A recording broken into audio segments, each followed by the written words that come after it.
get you to the other seat. Oh, okay. Cool.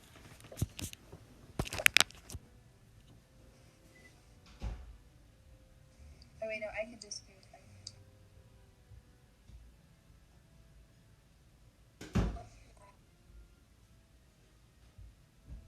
Okay, there. Okay, cool. I was gonna come in here, and this is where we're gonna. Let me put it on speaker. There we go. Okay, I need to just put the link in my Discord real quick so everybody can see it and join. So let me do that real quick.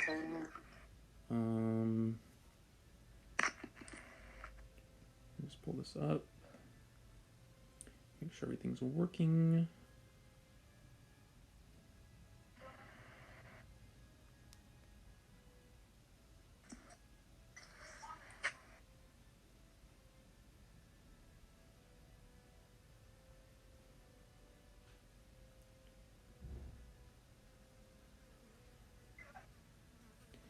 Hold on. Let me just make sure it's actually streaming.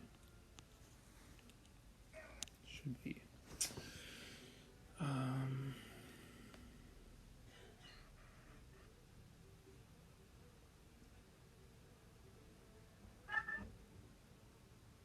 There we go. Okay, let me put this, copy this link real quick.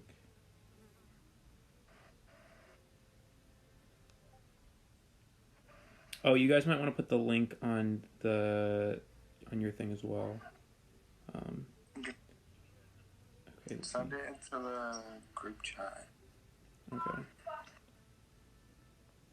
Do you want me to put it on the general or oh you mean that one? Okay, yeah. Okay. Hang on. So I could just copy and paste. Yeah. Okay, we're good. Thank you.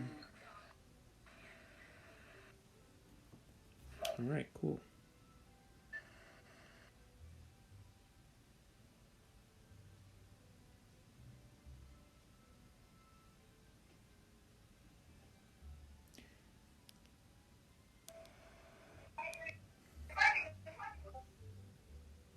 All right, I'm gonna wait to put it in. There we go. Oh, so it's not legendary, it's character block mode. So, I believe is right, because we're banning 1 survivor and 0 hunters for the first round.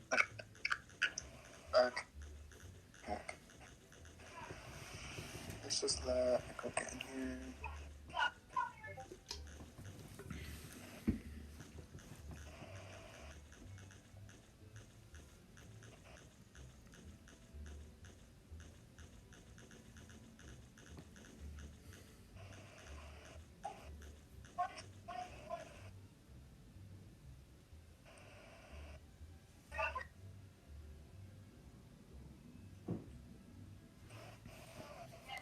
Yeah. And Eddie, are you commentating this one with me for this one? Yeah, I'm gonna be with you guys for these 2 rounds of that. Cool. I'm not gonna be here for my round, and then I'll probably come back. Okay, cool.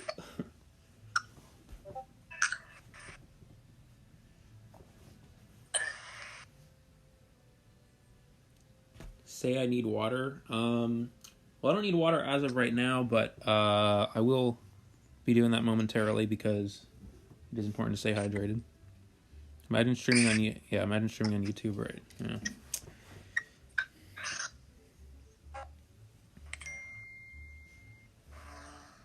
Oh my god, someone's texting me. Silent mode. Okay.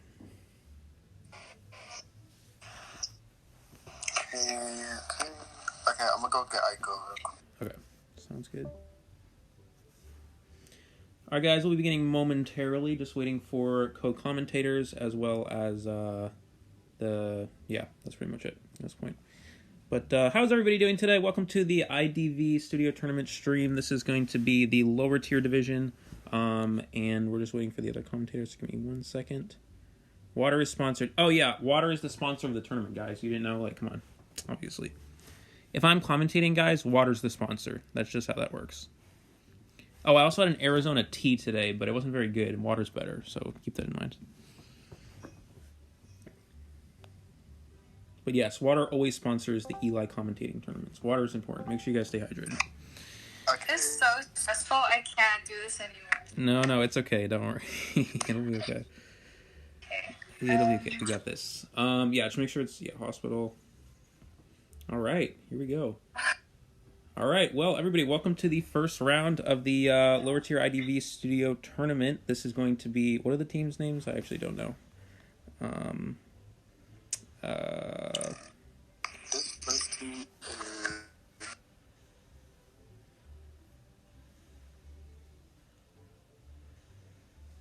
Okay, guys, I don't know how Discord works. Anyways, we will be seeing one survivor ban, as this is the first round of the tournament. One hunter ban comes later in the next round, but do you see that mercenary instantly banned here? Which is a little bit of surprise. You typically like to see the seer ban in the first round, but it does definitely depend on the hunter. So I'm really intrigued to see the character selection from the hunter for the first round here.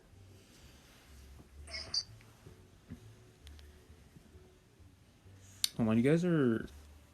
Let me make sure the audio is good. One sec.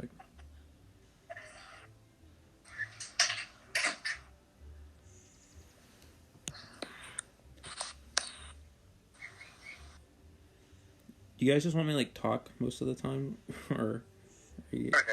Yeah, Sorry, I was doing... No, you're good. You're good. So it does look like the character selections are in for the survivors. We're going to see that prospector, seer. Seer was not the ban; it was the mercenary. We're going to see priestess, prisoner, and a Wu Chang for the hunter here. You do see some Wu Changs in top competitive gameplay banning that mercenary. The reason for that is once they have those 2 hits, they don't really care about seer, because once they get the first 2 hits on a survivor, they already have their presence. They're able to get that 3rd hit pretty easily, and you really don't. That's really not too big of a deal. So again, having to get rid of that mercenary option for the survivors could make the difference in this game, but we're gonna find out. Yeah. This seems like a good team, so... Yeah, absolutely. This is a pretty good team composition. One thing that is a little bit lacking is the rescue. You don't see, a huge rescue option here. Expect to see, possibly the priestess or maybe the prospector bringing tide turner, but without a rescuer such as, something like gravekeeper or forward, it's going to be very hard for these survivors to actually, be successful here. But you do see the priestess kite into the best of her potential using this ruins area. This is one of the best kiting areas on the map besides hospital itself. And you do see that Wu Chang bringing wall block over insolence. So it's going to be very hard for him to get that first down. You're going to see the priestess throw both of these pallets, just trying to create distance between her and the hunter. That's kind of the ideal strategy. You see that, as a constant theme through a lot of competitive gameplay is just try to create as much distance, rotate the hunter to rest your ability. Oh, she actually vaults right into the hunter and is able to get the terror shock. That's going to be a pretty big deal, and immediately giving him that presence he needs to push himself farther into this game. Wow, that was a pretty big deal right there.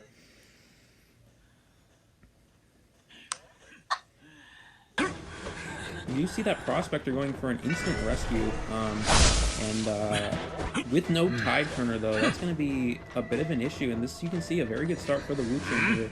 It's going to be hard for the survivors to come back, but we're going to see him go for that magnet, using that magnet with that prospector, trying to get that stun, try to buy time for the team. Again, you really just want to buy as much time. You saw the priestess go down pretty quickly with that terror shock, and you want to just see how much time you can waste to heal the prospector. But we're going to see that Wu Chang immediately just hit him, force the instant rescue. There are still 5 Cypher machines remaining, and this priestess is almost dead. We're going to see that owl, though. He's just going to hit down the prospector. And we're going to see the priestess try to transition away here.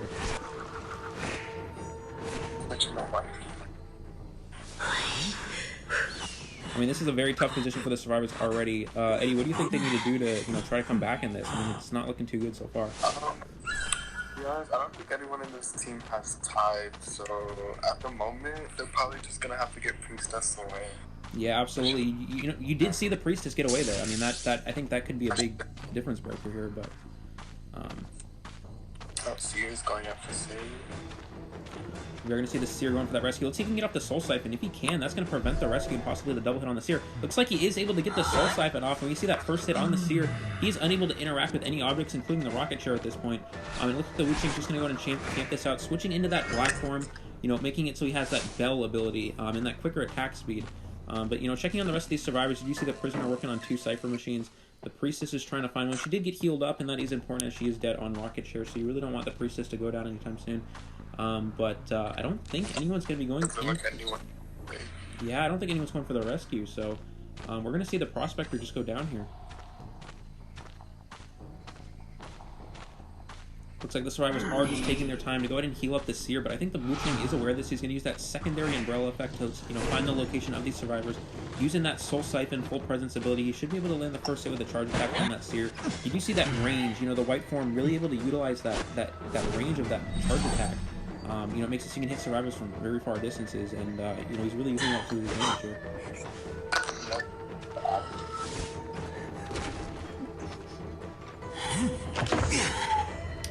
I mean, at this point, it's tough, but I think at this point, the only way the survivors can really come back is if this Seer can buy a lot of time. It's going to be tough. He has that full presence. He can vault this window with a wall block here, and there's just no pallets to work with. Oh wow, he's able to get over the side there. That's important.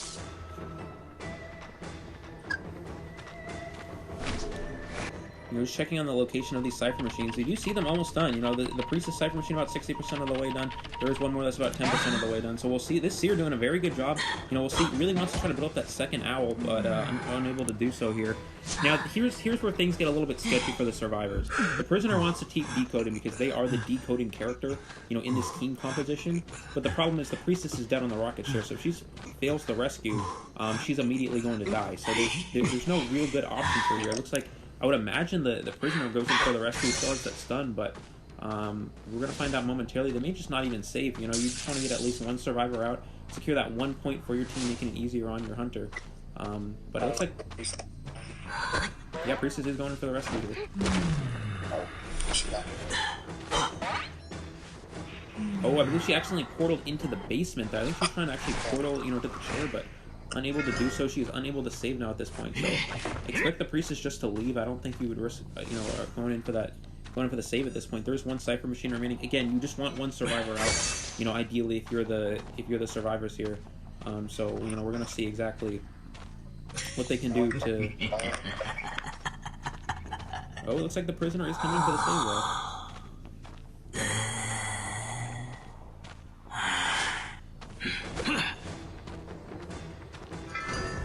He's going to use that bell, trying to force the late rescue. Good patience from the Prisoner, able to get the save before, the Seer is dead on the rocket chair. Oh, he's going to use that stun a little late. And that's actually a huge mistake. That makes it so there's no attack recovery, and he's going to be able to get the double hit on these survivors here. If you're the Priestess here, Eddie, what do you think she's going to do? I mean, do you go for dungeon, or do you just try to finish this last Cypher machine? I mean, I would believe she would go to the last, but she's going to do stuff.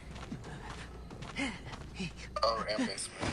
Yeah, that's really rough. At this point, I really just think you want to look for that dungeon. If you do chair the Prisoner, which is usually the case, then you can just hide from this Wu Chang, and reach that dungeon before, he can find you. Then you might be able to scare that one-person escape, but I think she may be going in for the save. I'm not entirely sure. And we're going to check the Priestess location. This is actually a pretty smart play from the Priestess. What she does is she's standing at the top of this basement here, and the Wu Chang knows she's there because he has peepers spread out around this area, so he acknowledges the Priestess is waiting for a portal. This means the Wu Chang can't leave, so she can actually waste a lot of his time just standing here and wait for that rocket share to burn out. And I don't think she's going for a rescue at all, and that is the case. Look at that, she's transitioning away here. The Wu Chang will realize this and probably pursue, but this does give her a chance of finding that dungeon before the Wu Chang can actually catch up to her here.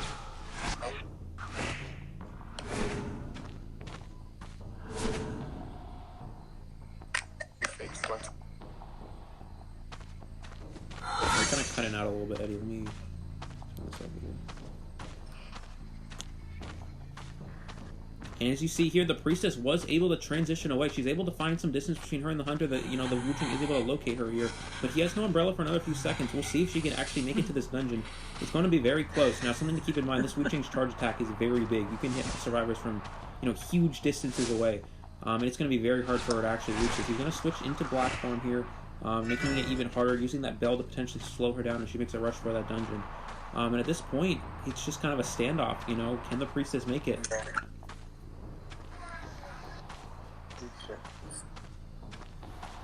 Again, if the Wu Chang is able to get this, the 4-person elimination, that is 5 points for the team. He's going to be able to look at the Priestess with this peeper, and he knows, I think this is going to be it, unless the Priestess can dodge this hit. No, that's going to be it. That's going to be the 4-person elimination. 5 points for the hunting team. An excellent job from both sides, but the Wu Chang ultimately coming in clutch here. They didn't even get the final Cypher Machine finished. You really see the power of, that umbrella and getting that early hit. Again, Wu Cheng's presence, not a very good in the early game, but getting that Terror Shock really made the difference, able to immediately unlock that presence and, start getting those downs right after that. Yeah, nobody had Tide either, so that also did not help.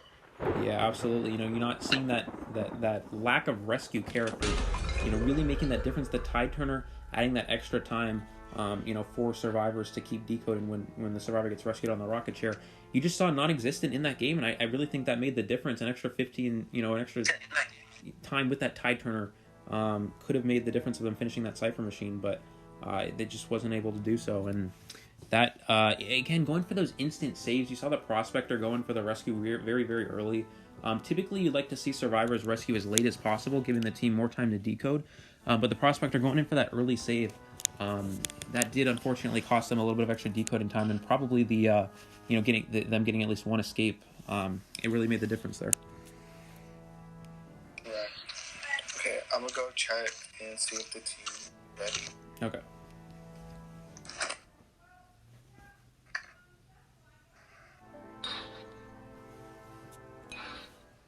I am busy. I cannot join custom mode right now. Anyways, guys, I feel like now is a good time to mention that I'm going to drink some water, because I haven't done so yet in the first 10 minutes so far. But why doesn't everybody take a quick water break? Make sure you're hydrated. It is quite hot out right now. It's about 90 degrees where I live, so making sure to stay hydrated. Every time I commentate, guys, the stream is always sponsored by water, so keep that in mind. But I'm going to drink some water right now because, yeah.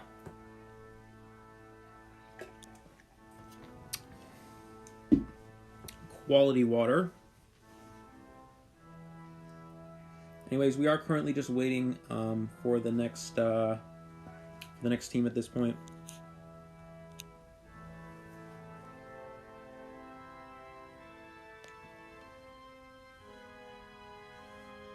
$84 degrees for you. Ooh, ice cream. I don't know. It's a lot of sugar. Not really feeling that. Stick to the water, 97, ooh, that is pretty hot.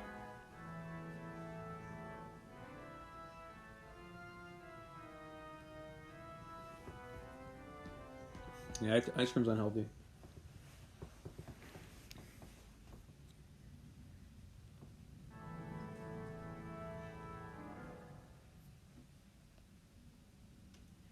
Low battery. Alright, time to get my charger, because I was not smart enough to charge before this. So let me make sure this is charging. Alright, here we go. Guys, keep in mind before you play Identity 5, if you're going into a rank session, always charge your devices before you play. There's a common theme with me where I don't charge my devices and I get a battery notification mid-kite and then I get terror shocked. So make sure you guys charge your devices before you play. Also charge your devices right now so you're able to watch the stream as long as possible before they die. Always keep that in mind. Charge those devices. Alright. I sound like a baseball commentator right now, Jesus. Okay.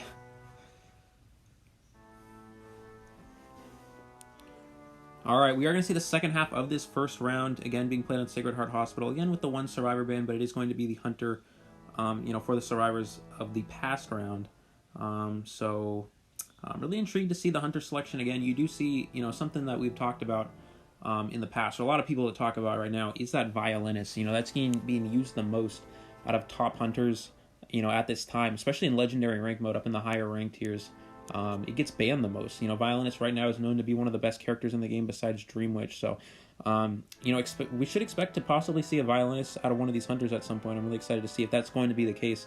You did see that Wu Cheng being utilized very well in that first game, so I'm really interested to see the Hunter selection from this team.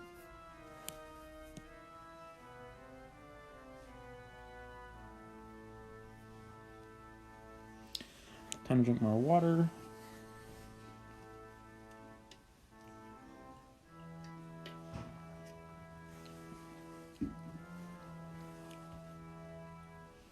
If you were the Hunter, you would have been Reptilian. Oh. Well, that is interesting.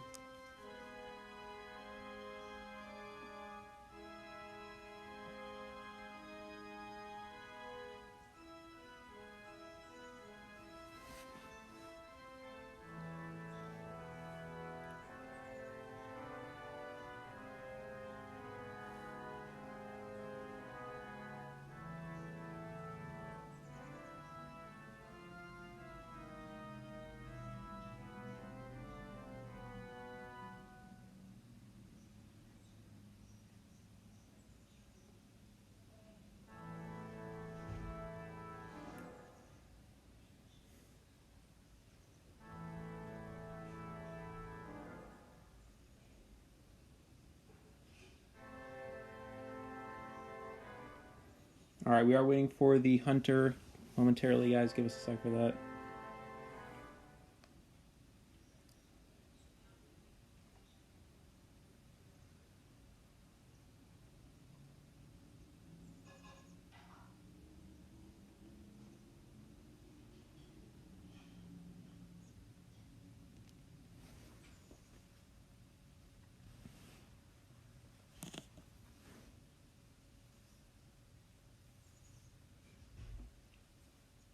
The hunter said, I'm head out.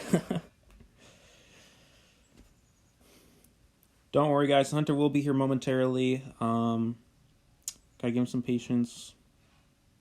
Everything will, work out. If you guys haven't done so, go drink your water, please. Stay hydrated. This is a good time to do so in between rounds. Phone's at 64%. Oh, can't relate. My phone dies in like 5 seconds.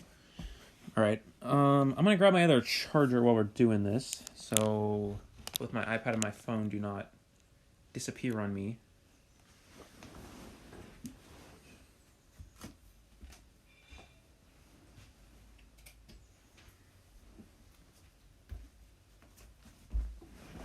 Imagine charging your devices. Couldn't be me.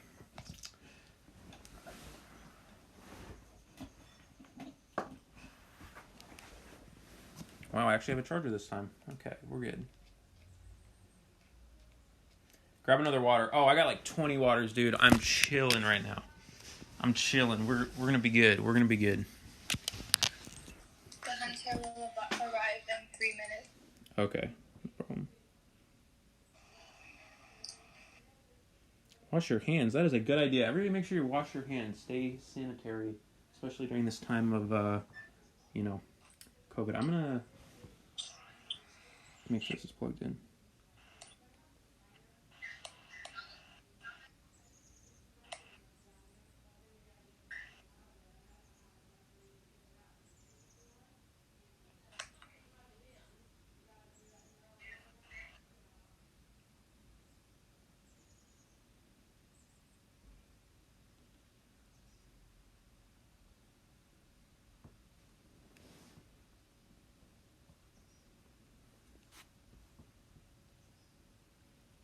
Okay, are we good?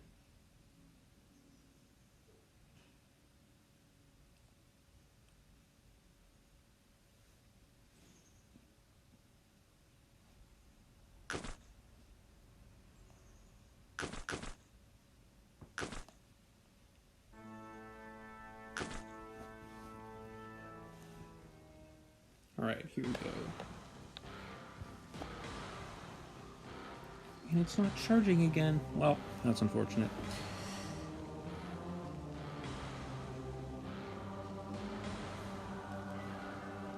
Yes, that was Igo talking. And Eddie, yeah.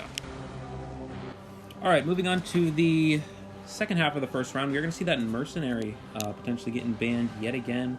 You do see the Assumption. Oh, no, possibly Mechanic as well. It looks like it's going to be the Mechanic ban. That's not something you particularly see this early in a tournament. Mechanic is one of those top survivors that can really promote that Cypher Rush, which survivors really like to, try to be able to pull off. But going for the Mechanic ban this early is a little risky, but it could definitely pay off. You are using your number one hunter here, so you want to try to get that 4-person elimination in that first round, before they start banning your main. So, getting rid of the Mechanic, getting rid of the Cypher Rush option could really, make it in your favor of getting that 4-person elimination. So we're going to find out exactly what this hunter can do against this team. I'm really excited to see that. No lawyer ban. No, definitely not lawyer ban.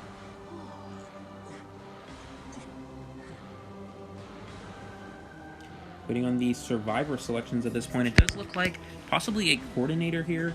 Looks like mercenary as well. You're going to see that double rescue strategy. This is kind of a common theme you see a lot of, around a lot of team compositions. Going for that double rescuer, and you're going to see that possibly happen here. We already have a coordinator selected, and that mercenary as another option here. One thing that we are lacking is a seer. Seer is not the survivor ban, and we don't see a seer being used on this team composition as of right now. So that could be very interesting. But it looks like really, the hunter possibly selecting Bonbon here because of that mechanic ban. I think the survivors are actually predicting this, using 2 very good survivors against Bonbon. That is the coordinator and the enchantress. Every time the enchantress gets hit with that bomb hit, she gets an extra stack for her stuns. Coordinator also very good against Bonbon, and that Bonbon has very good camp, and you can just shoot the Bonbon and then go for that instant save with that flare gun. So the survivors, potentially preparing for a Bonbon selection here. We're going to find out momentarily if that's actually the case. Mechanic's vaulting speed is oof. Yes, it is quite bad. She vaults the pallet. 10 years later, she gets the other side. Good luck not getting terror shocked.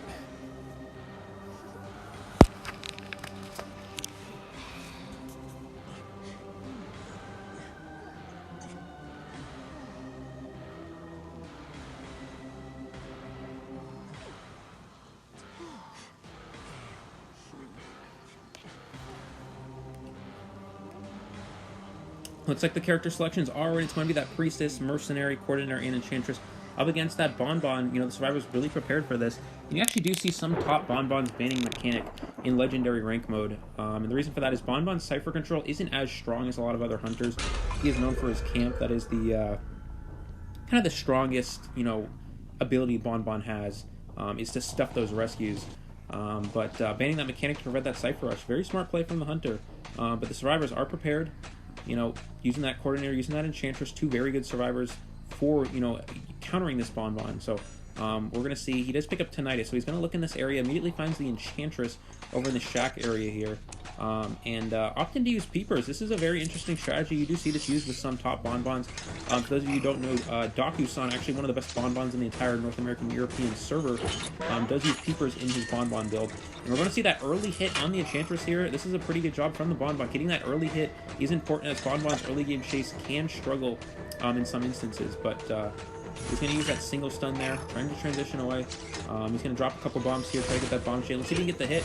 No, good stun from the enchantress, able to create some distance here. He's going to drop another peeper down, and you really want to try to get this down as quick as possible, but it's going to be difficult. We'll see if he can get it. Oh, he does get the down on the enchantress. That was a very quick knockdown from the Bonbon. Again, this is a hunter without very good chase. Again, very, known for their camp, and we are seeing him get that quick down, and that is going to make a difference in this game. We're going to check the Cypher Machine progress at this point. Priestess currently not decoding, possibly AFK, I'm not entirely sure. Coordinator Cypher Machine about 80% of the way done. Mercenaries about 40. Expect the survivors to go for an after half rescue. Again, a lot of teams like to promote Cypher Rush instead of actually going in for rescue against Bonbons, trying to secure the ties as often as possible. Again, you saw in the first round that hunter did get the 4-person elimination, so you want to try to get that, to tie it up here if you're the hunter here. So finding that mercenary pretty early on is a big deal. Let's see if he can cut him off from getting to that rescue here. He's going to land that first time bomb there, getting the first quarter damage on the mercenary. We'll see if he can get another one here. He's just going to hit into the mercenary here. This is going to allow the rescue, the enchantress without any stuns though to work with. So we're going to see if the Bonbon can get a quick down on her. Using those bombs to try to chain, get that quarter damage hit in. We're going to check out the Bonbon's build real quick. He's actually using Trump Card and Detention, so no wall block. This is something you might expect to see as wall block on this map such as Sacred Heart Hospital. It is very known for using a lot of walls. So we're going to see how the Bonbon can use that to his advantage, though not having that option.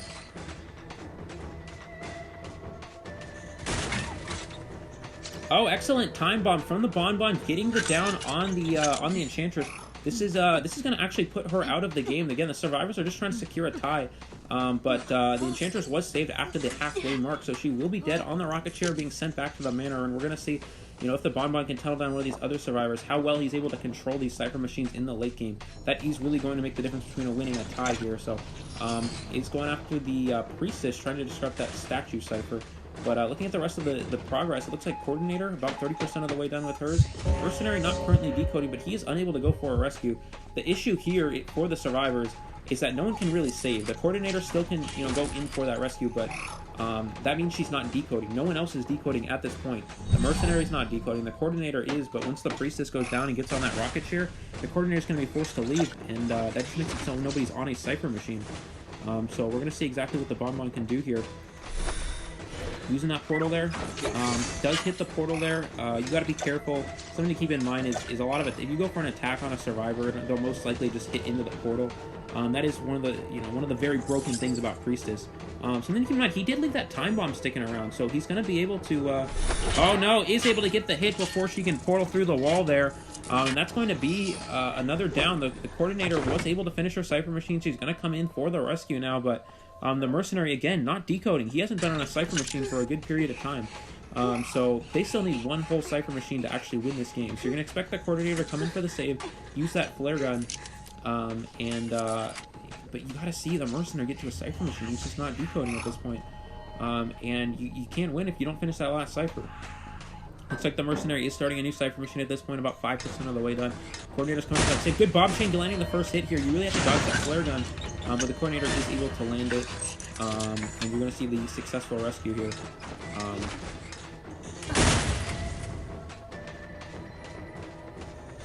Onto that time bomb. Good job from the Priestess, able to dodge it. Is able to get that last effort hit, though. We'll see what the Mercenary Cypher machine progress is. It's only about 30% of the way done, so he's not really in a position to pop it in time.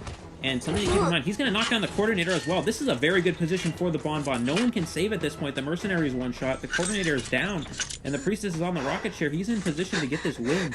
Possibly even a 4-person elimination now. Again, you got to watch out, though. The Mercenary Cypher machine almost done at this point. It's about 60% of the way done. Looks like we may be experiencing some lag here from the Hunter. That's quite unfortunate. You know, in a very good position to win here. Nope, it looks like they are back. We can always pause the deduction if that is the case, but it looks like he is doing okay here, so everything is working out. You are going to see him actually just go for the Mercenary. The Cypher machine about 95% of the way done. Can he finish it before the Bonbon reaches him? It looks like, yes, he is going to get that Cypher machine popped. Something to keep in mind, though, the Mercenary is one-shot 2 detention. He has that quarter damage on him already. Good job with that time bomb landing the hit, you know, it's going to be tough. The Priestess already opened that hospital gate. You really want to see the Bonbon use that trump card here to go for that teleport. Trying to cut off the Priestess if possible. Again, looking at his build, he is running that trump card, so we're going to see if the Priestess can get the exit gate open in time. Or the Coordinator, rather. Sorry, not the Priestess. It looks like she is going to do so, and not using that teleport is going to cost him the Coordinator's escape here. Now you just got to find the Mercenary. The Mercenary, again, hovering near that statue area. The dungeon is not in that location, though, so you really got to watch out. You got to try to camp this gate. You know, the Mercenary will get crows momentarily, so if you can have enough patience, you know, prevent the Mercenary from reaching this exit gate, you might be able to cut him off. But no, it looks like the Bonbon is actually going to leave the exit gate, looking for that dungeon, but the Mercenary is going to use this to escape through the exit gates, securing the tie. Excellent job from both sides. You saw the Bonbon get that quick down. That really did make the difference, but going in for that later rescue instead of before half, that really made the difference, you know, for the survivors, allowing them to secure the tie against this Bonbon. So great, you know, great play from both players, from both sides, but it will be a tie and a 2-2 for this match.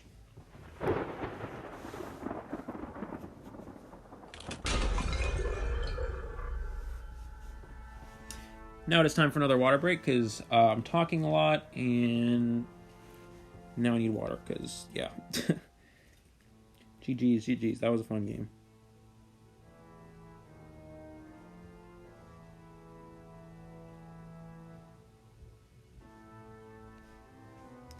Yeah, she didn't vault that pallet because she's trying to avoid the time bomb, or the controlled bomb.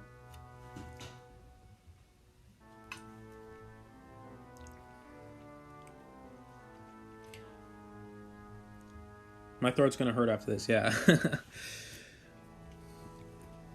That's what we got water for. You know how it is.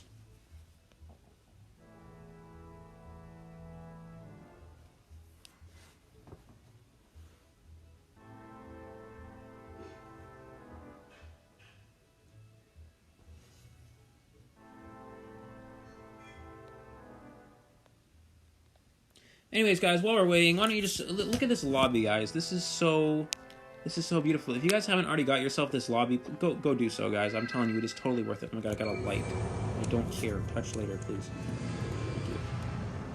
Guys, look at how nice this is. You guys need it. If you guys don't already have this lobby, trust me, you want to get it for yourself. It is such a nice lobby. Get the swing, too. The swing is the best thing. But yeah.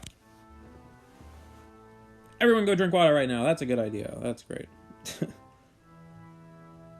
Will there be a new team? No. So these two teams are going to keep playing for the next 2 rounds.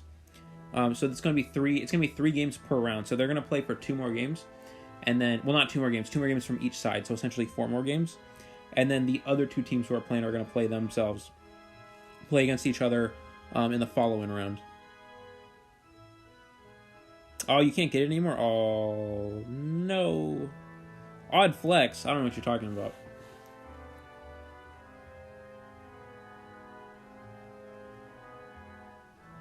$1,000 clue lobby. No, you can. I don't know. Yeah.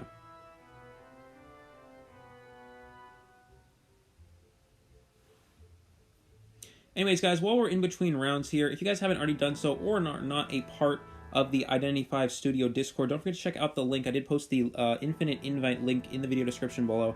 So if you guys are not a part of that Discord, don't forget to join. The link is in the video description below yet again. The tournament organizers, Aiko and Eddie, would really appreciate that. It is, them, because of them, we're able to, put on this great tournament. I'm able to show off my incredible S-tier commentating skills. But don't forget to show the support by joining the Discord. The link is in the video description below yet again. If you guys aren't already a part of that, don't forget to do that. It was a new room. Yeah, okay. Yeah.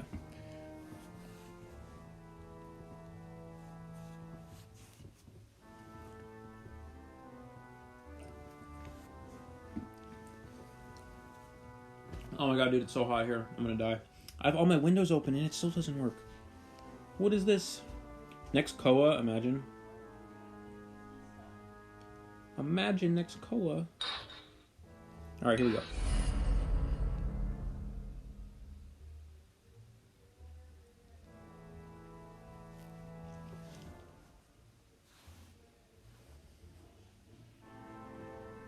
Alright, we are waiting for the survivors to join up here momentarily. Why is this not charging? Did I not just charge this? Don't you love it when you charge your devices, guys, and then they don't charge? That is my life every day. I literally be charging my iPad all night, and I wake up and it's still like 30%. Like, what?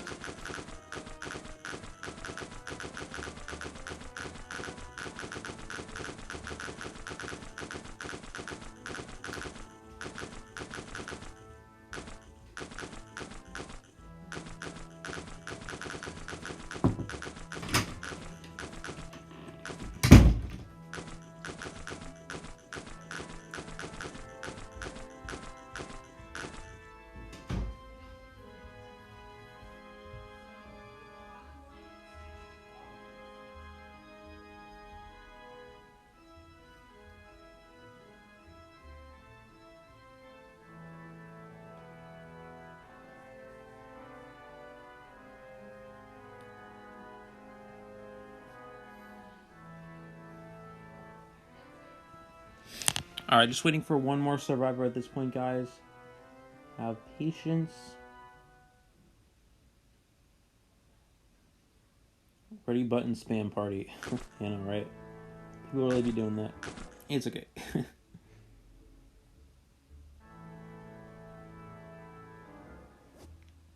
I tend to not read the global chat anymore because I don't even know what goes on there anymore. I'm about as confused as all you guys, so...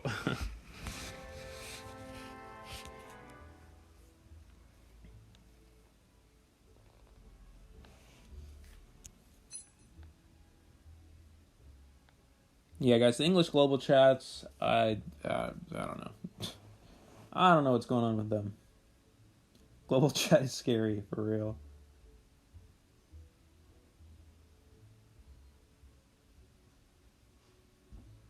I want to be in a tournament like this one. I'm afraid my team would be considered high tier. It's okay. You could still compete in the high tier in the future, you know, if they have this again. Global is cursed, so good choice. Yeah, exactly, right? Global is cursed. Apologize for all the background noise. My family tends to be excessively loud for no reason, but I'm sure some of you guys can relate to that as well.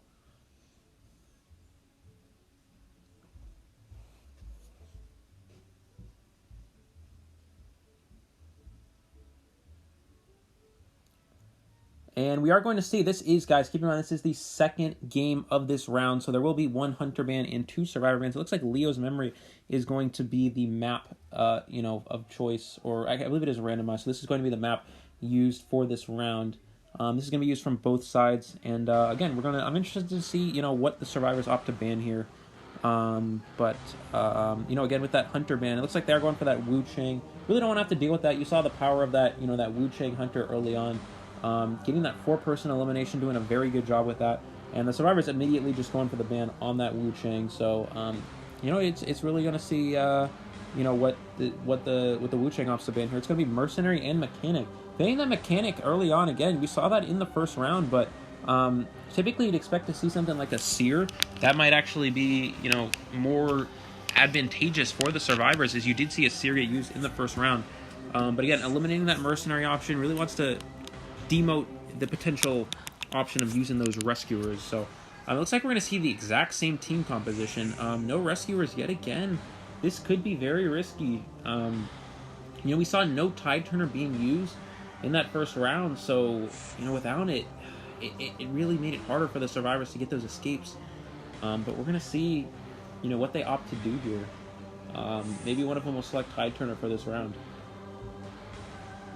Higher tier is going to be tomorrow, yes. So if you guys are interested in watching the higher tier aspect of the tournament as well, that will be tomorrow. We're going to actually have, so if you guys are interested in the tournament schedule, it is going to be the first 2 rounds of the lower division tier will be occurring today. The finals for the lower tier will be tomorrow, and right after that, the higher tier will begin. So don't forget to stay tuned tomorrow to watch that, guys. That is going to be very exciting, and I'm sure everybody is going to be very hyped up for that. So you guys, should definitely check that out. I would recommend that. It should be a lot of fun. So we are going to see, though.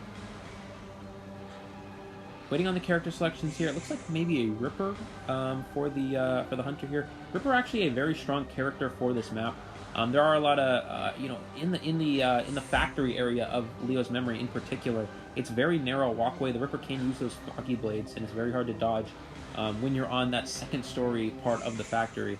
So we're going to see if he can utilize the Ripper to his advantage. If that is actually his character selection again, he could always change last second here. But it looks like possibly the same team composition, switching to Enchantress over Prospector. But yeah, it looks like the same team composition. You do have that Seer, which is something you definitely want to see. Using that Owl to make every single Survivor on your team 3-shot, or not every single Survivor, but at least the opening Kiter 3-shot, and that could make the difference in a game. So we're gonna see. Watch my mother take my phone right as I'm gonna play tomorrow. It'd be like that sometimes. And we are going to see that Ripper as the character selection from the Hunter here. He does spawn in that. I'm actually not sure about the spawn there. It is. He's going to spawn near that Moon Gate. Immediately transitioning over to Shaq. Locating that prisoner. This is very big. Finding the decoding character this early in the game. The prisoner's going to vault that window. Get that speed boost with the broken window. Transition away. Oh, does miss the foggy blade though. That could be a big difference here. The Ripper is going to just walk through that pallet, getting that first hit on the prisoner there. That's a pretty early hit. Again, finding that decoding character earlier on could make a big difference in this game. He's going to drop a peeper here, using that shock to try to make some distance. It is not long enough, though. We're going to see the Ripper immediately get that down on the prisoner. And again, getting that decoder down this early in the game, this is very good if you're the Hunter. It's going to be a lot harder for the Survivors to be able to pull off any sort of rescue. Trying to get him in basement as well. If he could do so, that could be the difference in this game.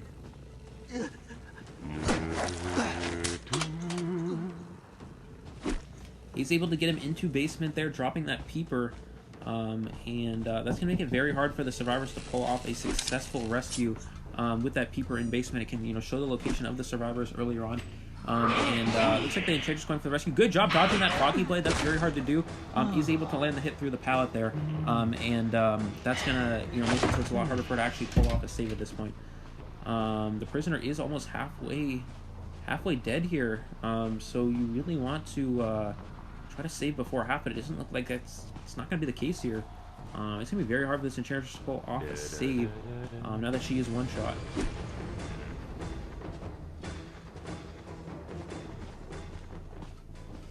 We are going to see the Ripper dropping yet another peeper for better vision on this Enchantress. I'm surprised the Enchantress is still trying to go for a rescue. I mean, she's one shot. There was no reason to keep trying to pursue this. I think it's just going to cost her the down here. The Ripper knows this too. He's just going to keep tunneling her. Good stun though, making him use that Foggy Blade, but I don't think it's going to matter. She is out of stuns at this point. Nope, she does got one back. The Seer still has that Owl though, so expect him to use it on the Enchantress here. We're going to find out exactly what these survivors plan to do. This is a very tough situation for them. Goes to that charge attack. Good job from the Enchantress dodging that first hit, but the Ripper with the Foggy Blade now is able to get the down. Again, the Seer opting not to use the Owl. That really is going to cost them. You really want to use the Owl on the Enchantress so she can transition away from that basement area. But opting not to do so, and that could be the deal breaker here. That a second survivor in basement, it's going to be very hard, for a rescuer to come through here. Actually, and considering there's no rescuers on this team composition, this could be a big deal. We're going to see the Seer drop down here. Good job of the Seer not getting hit by that Foggy Blade there. He's hit by this charge attack, but this will allow him to pull off the rescue. With Tide Turner this time. You do see the survivors bringing that Tide Turner. Oh, excellent Owl from the Seer, timing that perfectly, preventing that hit, forcing the Ripper to go into attack recovery. This is going to allow these survivors time to transition away from the basement area here. He's actually just going to tunnel down the Seer. Good job from the Seer dodging that Foggy Blade. But if you're the Seer, you want to get away from basement. Staying in this area, no, he's going to get down. Staying in this area is just way too risky. This is going to allow the Ripper to put the Seer back in basement. Something to keep in mind, though, the Enchantress was the survivor, on chair originally. So this is the first time the Seer is on the rocket chair. You do see 2 Cypher Machines remaining. So we're going to see if these survivors could potentially come back here. There is a Priestess. Priestess is a very good survivor for rescuing off that basement. She can just portal immediately down to the rocket chair. Doesn't have to go down the stairwell and, risk that double hit. So we're going to see if that is the case. The Priestess goes in for the save here.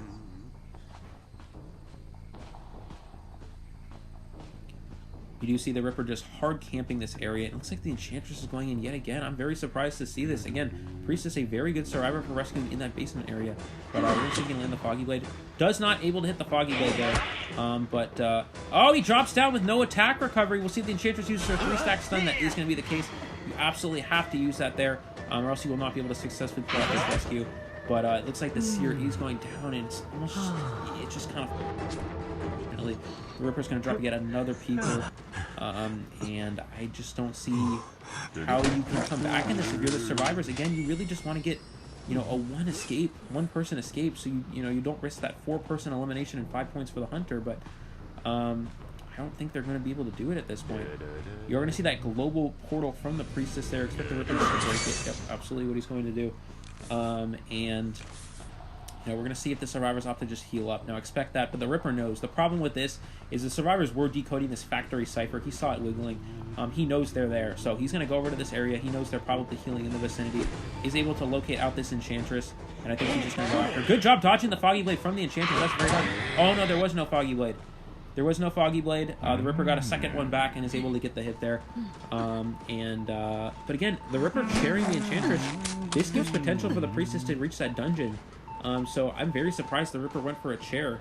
Again, if you're the Ripper, you want to go for the 4-person elimination, but, again, sharing this Enchantress risks the Priestess getting dungeon here.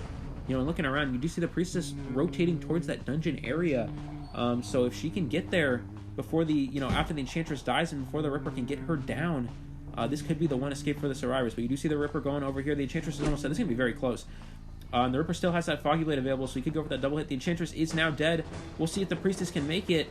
Expect her to use the portal. Does use the portal. Oh, but he gets hit with attack recovery, and I think no, the Priestess left. She had an immediate route to the dungeon. The Ripper was in attack recovery. She could have made it, but she went in the wrong direction, and this is looks like the Ripper's gonna be able to get the 4-person elimination. The Hunter catching a huge break here.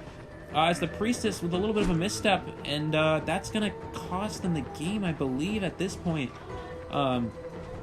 Really trying to set up a portal through these logs here, but I don't think she's going to be able to do so. The Ripper is prepared. She's going to go back through. The Ripper's going to get sent. Let's see if she has another one available. And he's just going to get that Foggy Blade, get the down, secure the 4-person elimination. And that really is unfortunate for the Priestess. Unable to get to that dungeon there. You know, again, you saw the Ripper hit with attack recovery. There was no Foggy Blade on that first hit, so that really did, you know, unfortunately cost them there. And that is going to be the 4-person elimination for this Ripper. Excellent job from this Hunter. 2 4-person eliminations in a row, and that's going to set up his team nicely. You know, 10 points up after those first 2 rounds of him hunting. That's going to set them up nicely to possibly win this round.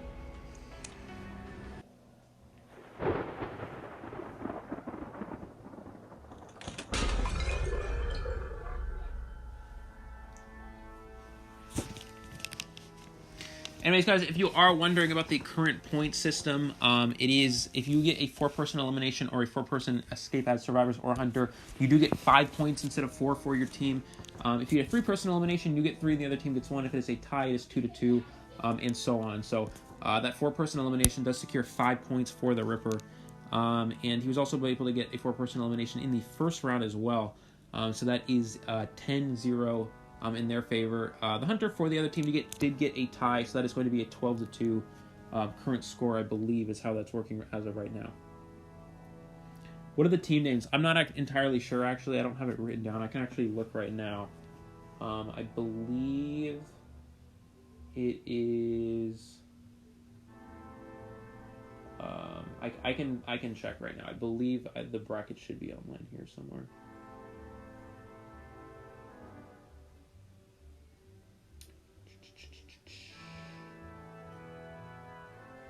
Details. There we go.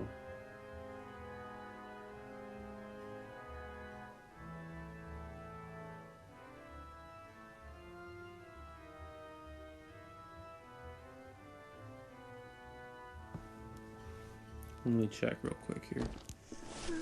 That was... Oh, wait, I was spectating that. Do you guys know the names of the teams?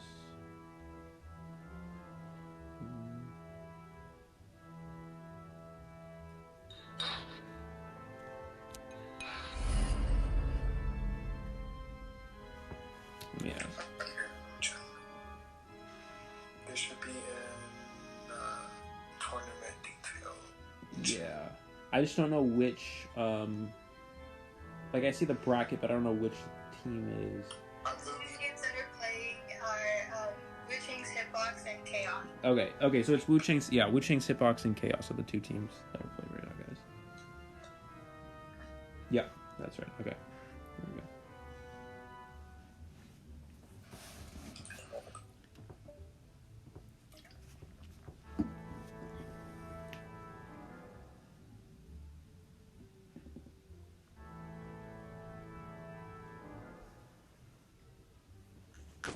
Okay, we are in between round guides, so make sure you are staying hydrated. Yet again, it is summertime for most of us, I would imagine.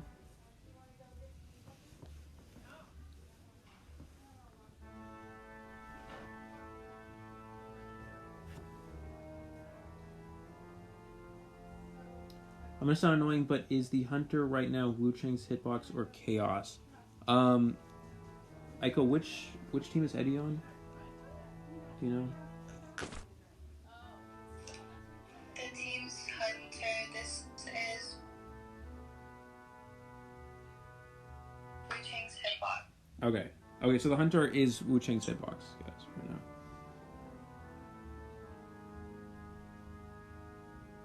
Right, it is not winter for you. I know we live in the same time zone.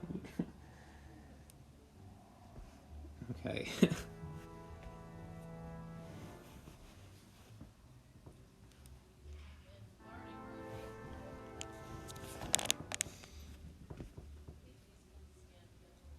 Okay.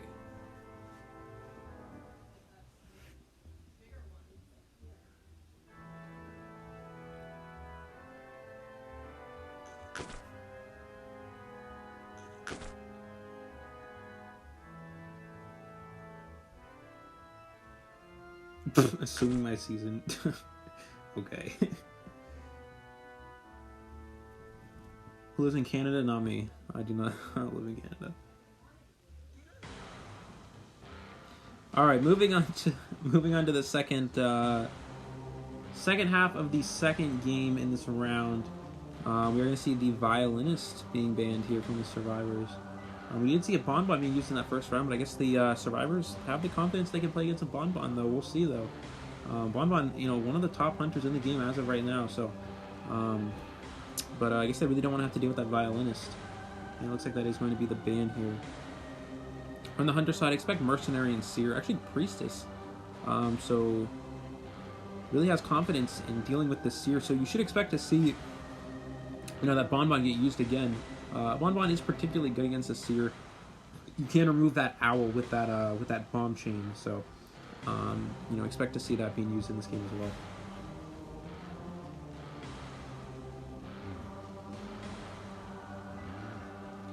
Can I stop the notifications? I will try to do that after this round.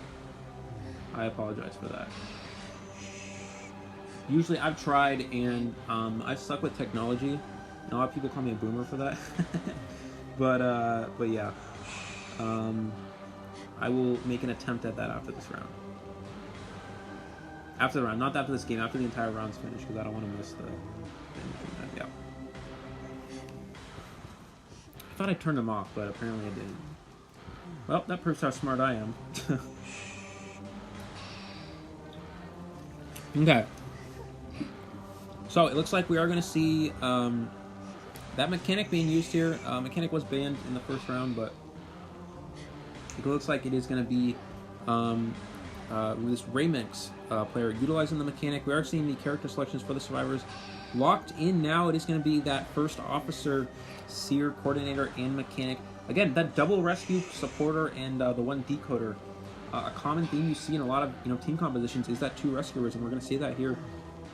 It looks like the Bonbon is the character selection yet again from the hunter here. So really interested to see how he can battle back from this. You did see the tie, come out of that hunter in the first round, but we'll see if they can get the 4-person elimination. Maybe get their team back into the game here, back into the round. They are down 12-2, I believe, at this point, but a 4-person elimination will put them right back in it.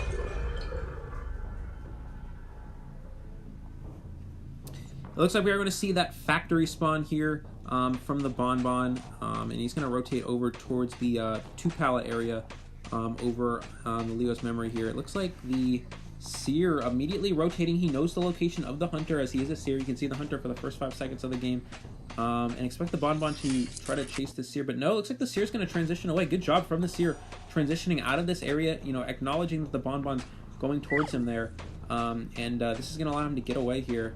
It looks like he's going to actually locate over to the coordinator and see what the coordinator can do here. He's going to get that pallet down in time, goes for that bomb chain, unable to land, unfortunately, and this will allow the coordinator to transition away. Keep in mind, the coordinator has that flare gun as an option, so we'll see how much of that she can use to buy forward height here. But Bonbon doing a very good job using these bombs to kind of trap her, force her to an area she doesn't want to be in. Gets the bomb hit and the regular hit as well. This is gonna make her one shot to any bomb at this point. So if you're the Bonbon and you can land a bomb hit without getting flare gunned, that could be a very good play here.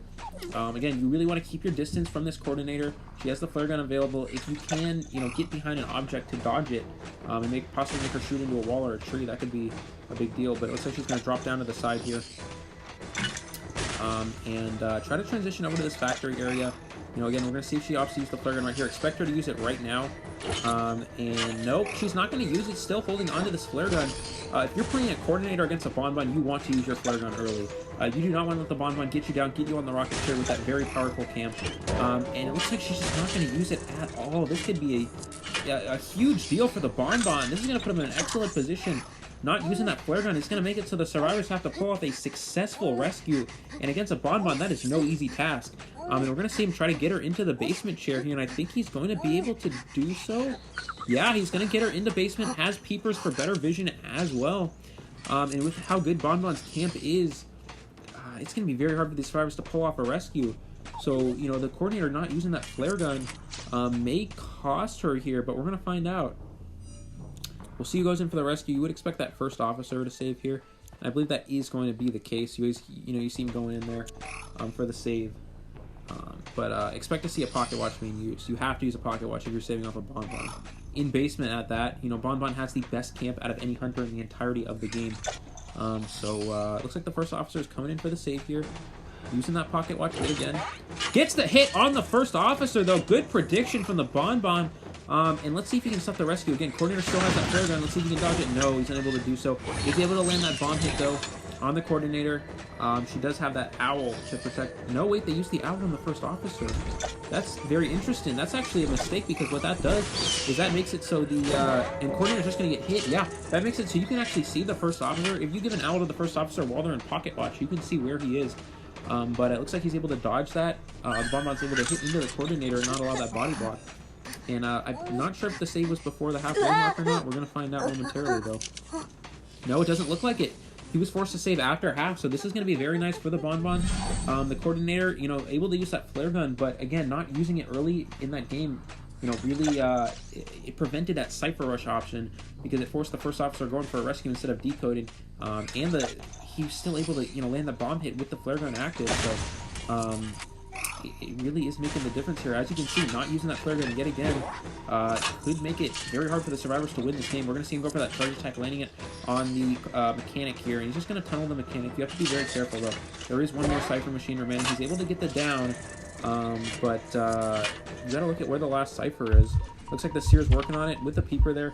But I don't think he's going to be able to finish it. The Bonbon still has peepers. He has trump card. He's going to be able to chair this mechanic, I believe, on this Cypher machine, or on the chair near the Cypher machine. That's going to be the case here. Expect him to just kill this robot as well so it can't save. Yep, that's going to be the case as well. The Bonbon still has trump card, so expect potentially an abnormal here, which I wouldn't be surprised. He's going to throw down that time bomb, try to land the hit on the Seer. If you can prevent this Seer from rescuing, that can be big. But again, you really want to not allow him to finish the Cypher machine. No, he's just going to hit into the Seer. This is going to allow the first officer to prime it, and that's going to be very unfortunate. Oh, no, the first officer is not able to get off. Expect him to maybe use an abnormal here. I would really, you know, love to see that as an option. He's going to bomb spam here, get the hit there. We'll see if the survivors can get to the Cypher machine in time. It doesn't look like it. The mechanic transitioned very far away. The Seer... Oh, and that is... Nope, I don't believe he abnormaled it, did he? No, he still has peepers. No, he's just going to drop a peeper, which means he can't trump card until this next peeper recharges. So, not using that abnormal... The Cypher machine is primed, though. And the Bonbon has to acknowledge this. Something to keep in mind, if no one can go in for the save at this point. So if you abnormal this Cypher machine, and then share this first officer, the survivors can't win. They just can't win. It's just not possible, but not using that abnormal kind of cost him here. He's able to land the hit on the Seer, though, with the time bomb. Expect the mechanic to go in for the rescue. Oh, but they did have Tide Turner. The mechanic got the rescue off. They're going to be able to pop the Cypher machine. And again, you know, it's very tough. It's hard to tell when the Cypher machines are getting part of the way done. And he's going to trump card into, I believe that was teleport. Yeah, he did trump card into teleport. We'll expect him to get the first officer down. That is going to be the case. So he is in a pretty good spot to actually win, get the 3-person elimination. But, you know, you really wanted to get to see the 4-person, get the 5 points for your team. I don't think that's going to be the case here.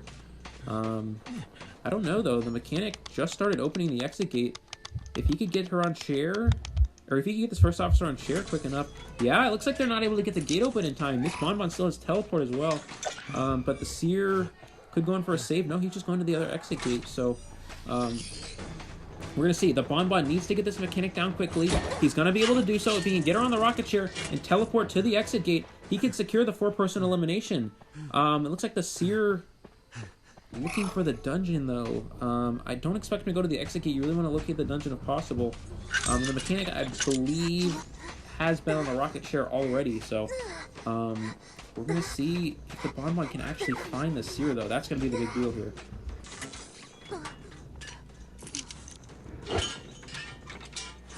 He's going to teleport to the exit gate here. No tinnitus, so he knows that the seer is not nearby, which means he's probably going for that dungeon. So expect the Bonbon to go look for the dungeon, look for the seer's footprints, try to pick up that tinnitus at some point. But the seer may go in for the rescue too, so you have to be careful. And that is the case. Bonbon's going to go look for that dungeon. But no, the seer is going in for the save. Let's see if he can make it in time. It's going to be very close. I think he's going to get it, though. And this is going to put Bonbon in a tough position. You know, you could expect him to still find one of these survivors and get the down. But one of them may be able to escape, and that could be an issue. That would be 1 point for the survivors that the hunter really does not want to allow. So we're going to see what he goes for here, though. Going for that exit gate does have that tinnitus, so he knows someone's nearby, but the question is, where are they? He does. I think he's going to look for this trail, finds the trail of the mechanic. Oh no, maybe he didn't see it. Yeah, I don't think he saw it, actually. And the mechanic's going to be able to transition away. She's going to be able to hide. And, you know, what you expect from the seer is him to open the exit gate, try to escape, and maybe the mechanic can go for that dungeon. But, it's going to be very close indeed. Oh, he's able to locate out the seer here, though.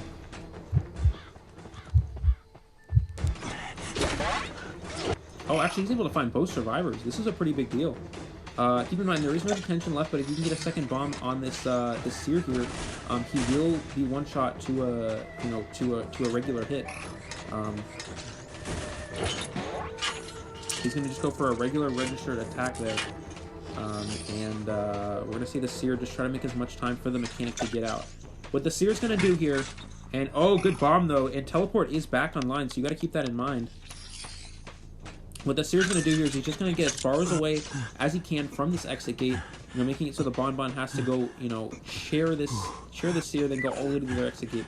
I think the mechanic's going to make it out. Yeah, she's going to get the exit gate open. She's going to escape, and this is going to secure the win for the hunter, but at least 1 point for the survivors, which was the important thing for them at this point. But a great job from the hunter, able to get the win there. Really good comeback, getting that coordinator down fairly early, getting her into basement. Seeing her not use that flare gun made the difference in this game, and that's really why the hunter was able to get the win. But a great job from him as well, using those bombs to perfection. An excellent job, setting up the survivors to be one shot, and that is going to be 3 points for the hunter. That's going to make the score, I believe, 13 to. I can do math, probably 13 to 5, I believe, is the score now. So 13 to 5 in favor of, I believe, Chaos now.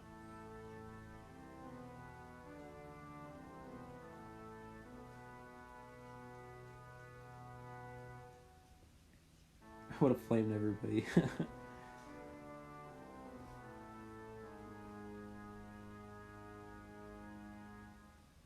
Yeah, so you're going for the save there was pretty clutch.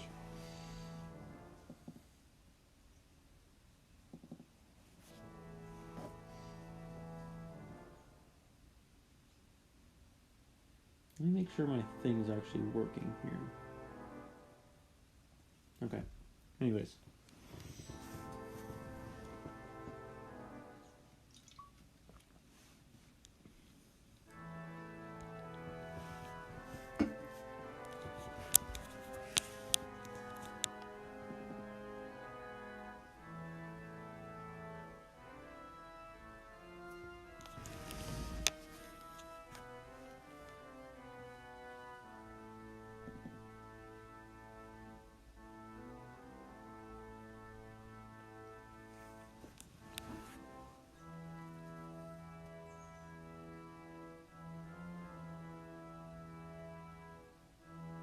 GG's, that was cool, yeah.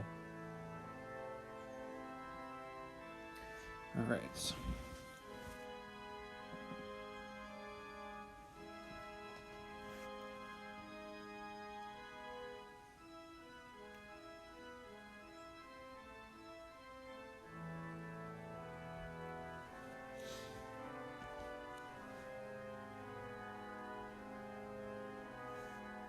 Dude, I might need to get more water in a second. I'm running out. I thought I had enough, but it doesn't look like it. That's not good.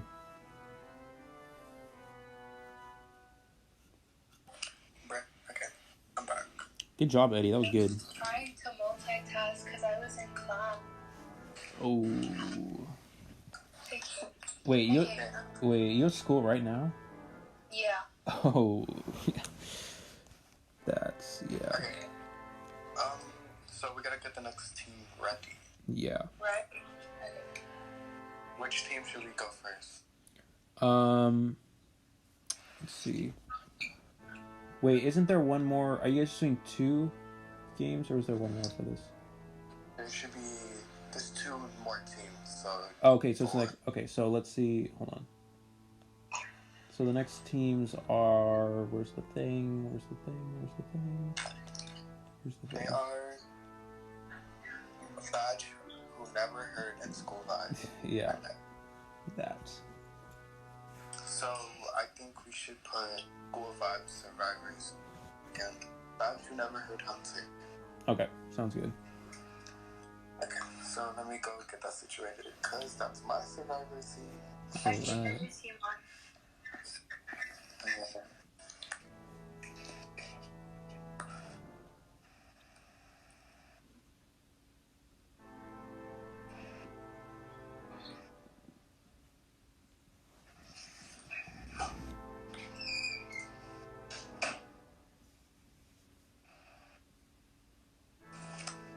So we're doing this. I'm going to different VC then. Okay, sounds good. Bye, guys. Bye-bye. Bye.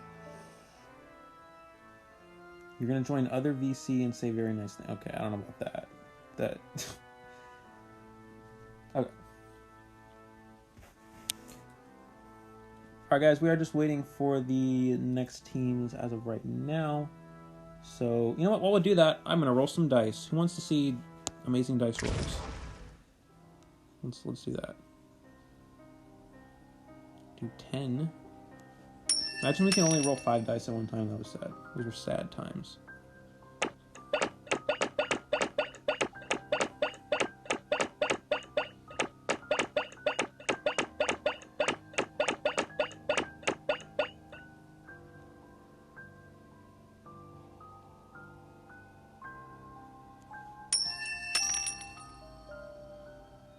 $32. Let you commentate. I'm not in charge of who commentates, so you'd have to ask somebody else about that. Open my essence? No, I'm saving my essence. I'm opening them all at one time. I save them up and just open them at the end of the season. Open them for the stream. Let's see, how many do I have right now? I'll open this one. Wow, I don't know what that is, but I'll open this one too. Sculptor! Yes, dude, let's go! Wow, out of 1 prospect, I don't even have prospector, but baseball prospector. Oh, I know you're mad, Rad. I know you're mad.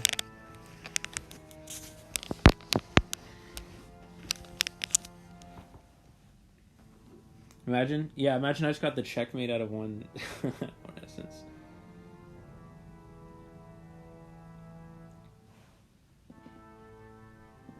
Anyway, while we're waiting, how is everyone's day today? I hope you're all having a wonderful day.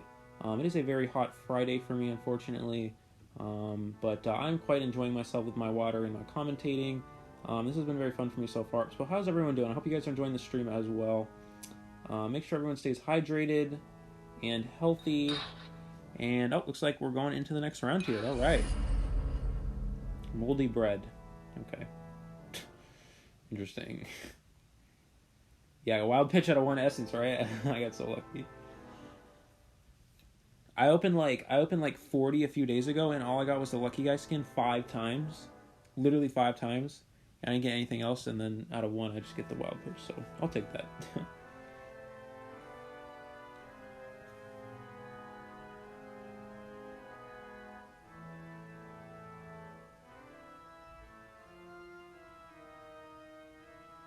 Oh yeah, Moldy Bread is the blonde Luca. I don't know why they call it that, but yeah, it doesn't make sense.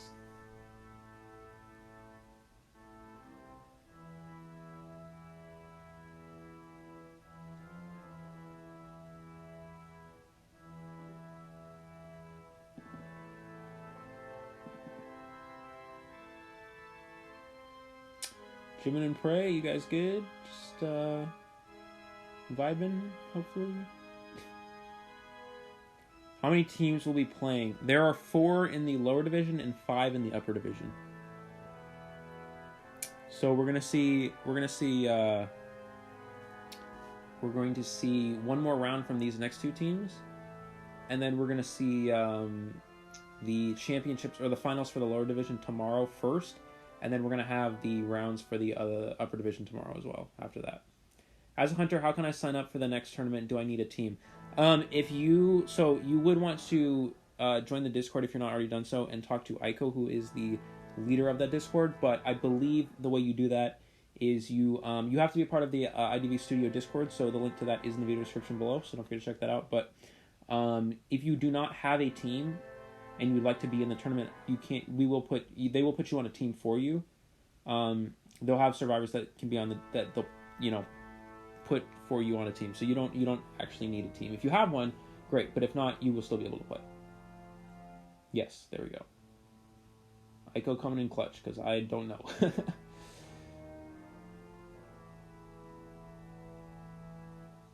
Stress reading next tournament. Yeah, Aiko's in school right now, so, and also managing this tournament, so I don't know how she does that. I would not be able to do that because I cannot multitask very well. That's pretty amazing that's happening. Can I play in your team next tournament? I'll most likely be commentating again, but if I'm not, then yes, absolutely. All right, moving into the next round here. Looks like Arms Factory is the first map for these teams here, yeah, I'm interested to see the Survivor ban. Most likely just going to see Seer again, although we did see Mercenary being banned a lot by these hunters in the early rounds. But you do see that Bloody Queen portrait, so maybe Bloody Queen? You never know. Bloody Queen very good on Arms Factory. We're going to find out momentarily. Please hype you up when I kite tomorrow. If you kite tomorrow, no, I'm just playing. You will. Yes, I will, don't worry. Sing you a song? I don't know about that. My singing is not the best. Maybe it is. I don't know. I've never sung anyway, so I don't know. Looks like we are going to see that Mercenary ban yet again. You know, the Survivor's really utilizing, or this Hunter rather usually, utilizing that first Survivor ban for that Mercenary. But possibly Wu Chang yet again from BS Storm here. It looks like will be the Hunter, so maybe an Embalmer here. That would be interesting. I'd love to see that, but we are going to find out. I believe I've talked so much smack and get destroyed by a Cyclops. Yeah.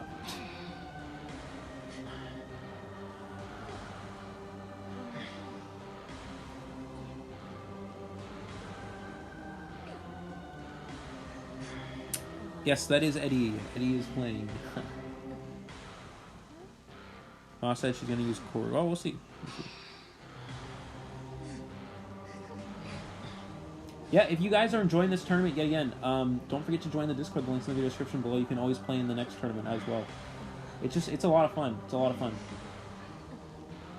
So don't forget to check that out. Aesop isn't good against Wu Chang. Yes, that is true.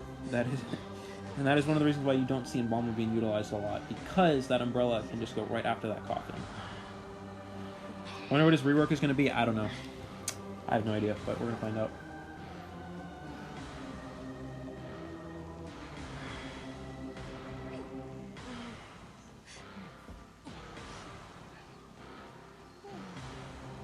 While we're in between rounds here, guys, don't forget the finals for this lower division will be tomorrow. The upper division will begin tomorrow as well. I know everyone's excited about both of those things, so don't forget to come by the stream and check that out again tomorrow. I believe it will be starting at the same time. I'm not entirely sure. I have to check, but something like that. Wu Chang and Requiem. That's my favorite. Requiem's my favorite. All right, moving into the round here. Looks like that is that Wu Chang from the Hunter here. We're going to see the Survivor's locations. Again, we do see that Embalmer being used here. This could be a bit of a risk against something like a Wu Chang. He's going to Umbrella, probably using the secondary Umbrella effect. Yep, he's going to locate the Embalmer here. I don't think he's going to actually chase. Actually finds both Priestess and Embalmer, which is a little bit unfortunate, but I expect him to chase the Embalmer. No, he's going to target the Enchantress, which is interesting. You don't really see them, a lot of hunters going after a containing character early on, but it looks like, yeah, he's just going to keep going after the Enchantress here, targeting her down. You're going to see the Prisoner get on that Cypher Machine as well as Coordinator. You should see the Embalmer going there momentarily. And looks like the Wu Chang, unable to land that hit. We're going to check out his build real quick. He's using that wall block. Also using one to hunt, which is interesting. You usually like to see, a lot of hunters using... Oh, good stun from the Enchantress and the pallet stun. Excellent play from the Enchantress. Used that stun right, perfectly timed, right when the Wu Chang walked through the pallet. That allowed her to get a free pallet stun as well. This is buying a lot of time. Great play from the Enchantress. That is very hard to do. An excellent job. We're going to see the Wu Chang use Teleport. You do see Peepers being utilized a lot, but going for that Teleport. Teleport, very good for Cypher control with Wu Chang. If you get that first down on a Survivor, you can Umbrella on another, another Cypher Machine.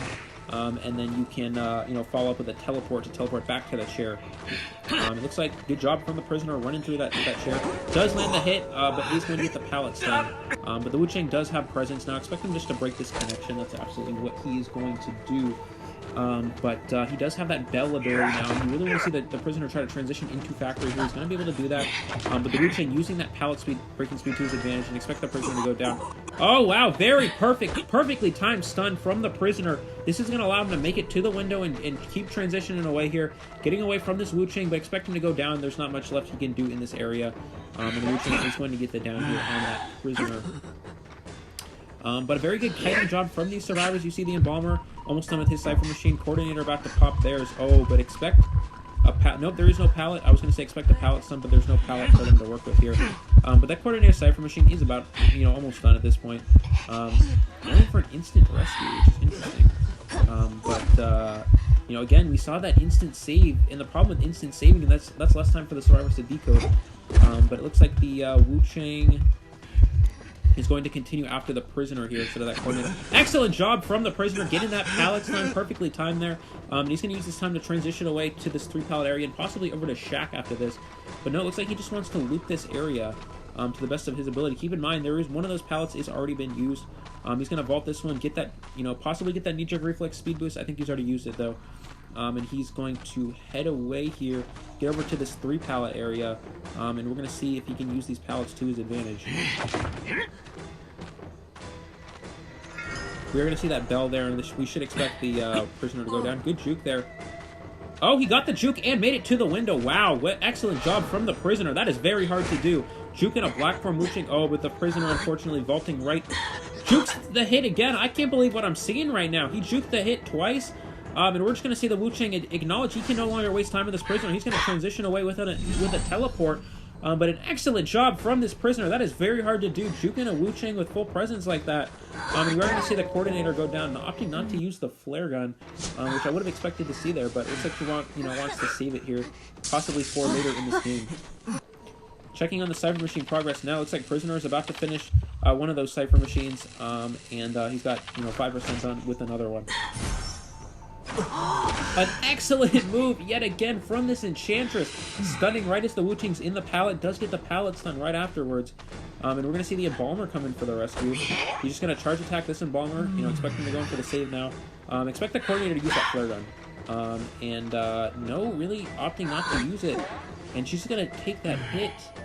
I guess she wants to save it for the late game. But now, the issue with not using it now is nobody can rescue. Every single survivor at this point is one shot to this Wu Chang, so not using that flare gun now and allowing herself to just get on the rocket chair for a second time here is going to make it very hard for the survivors to save. They may not even go for it at all, considering that the Coordinator, everyone's one shot. You really do want to rescue if possible, though, because the Coordinator has that flare gun, but her not using it there, and, again, we see this has been a little bit of a constant theme in these rounds so far. These Coordinators saving their flare guns for the late game has been costing them extra survivors to escape, and you see that happening here. You saw it happen in the last game, but we're going to see, maybe she can use it to her advantage later in this game. But it looks like the Wu Chang's going to probably pressure this Prisoner here. It looks like that is going to be the case. Really wants to prevent that Cypher Rush to the best of his ability, and no one is going in for that rescue. So, again, saving that flare gun is just costing the survivors here. Expect a charge attack. He goes to go for a regular hit, but expect a charge attack to get this down here. And he is going to use a charge attack, get that down on the prisoner there. They're just going to pop the sight from... Oh, a late pop from the survivors. And this is going to make it so the prisoner's going to get on the rocket chair. That's very unfortunate. Keep in mind the survivors are still going for a tie, so expect someone to open the exit gate as another person sets up for a potential rescue in case the Wu Ching opts to teleport away. And he is going to teleport away, so expect the... it looks like he's going to be able to land a charge attack here. Expect the Enchantress to go in for the save here. And that may be the case. Looks like, yeah, he's just going to go ahead and share this this Embalmer, rather. And Embalmer using his coffin on the Enchantress. Pretty unfortunate here, but you should expect the Enchantress to pull off the rescue. She is able to do so. And the Wu Ching should be umbrelling back, though. He's going to get back. Ooh, this is going to be very tough. This is going to be very tough. These survivors just need to rush up the stairs. One of them's going to go down. She's going to use that stun there. Enchantress is going to go down. We'll see if the prisoner can make it away. No, he's going to get both of them. I think this is going to be the 4-person elimination. Yeah, he gets the down on the prisoner. The survivor's going in for a very risky rescue. It's going to cost them the game here. You just want to get one person to escape, but that late pop of the Cypher Machine, on top of that, just going in for the save, that's going to allow the Wu Ching to get a 4-person elimination. Something to keep in mind, this Enchantress still has a coffin, so if you're the Wu Ching, you don't want to chair her just yet. Oh, wait, is he going to chair her? Oh, they surrendered. I'm not sure why they surrendered. The Wu Ching, the Enchantress still had a coffin available. Oh, they are down on the rocket chair. Forgive me, guys. That was the last person. That was the last person dead, so the coffin wouldn't work. Again, you saw the coffin being used on that Enchantress instead of the Embalmer, making the difference there. That is going to be the 4-person elimination. Excellent job from that Wu Ching coming back in that game. The survivors doing a very good job. A huge shout out to that prisoner in particular. Played very well, juking those hits, kiting that Wu Ching for a long period of time. But ultimately, the Wu Ching using that late game potential with that teleport and umbrella to lock off those exit gates, prevent the survivors from escaping, and get that 4-person elimination and 5 points for their team.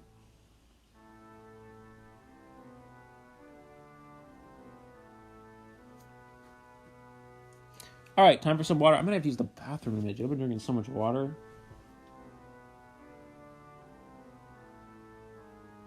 I don't think it was primed in time. It is possible, but then again, you could always go in for a rescue. I don't think the Enchantress was dead on chair, I don't believe, right? No, it wasn't Enchantress. Who was it? Yeah, no, they weren't dead on chair. Whoever, the prisoner, was that it? Yeah, so they could have gone in for a save. Anyways. That will be 5 points for the Hunter there. Excellent job. You see the Wu Ching.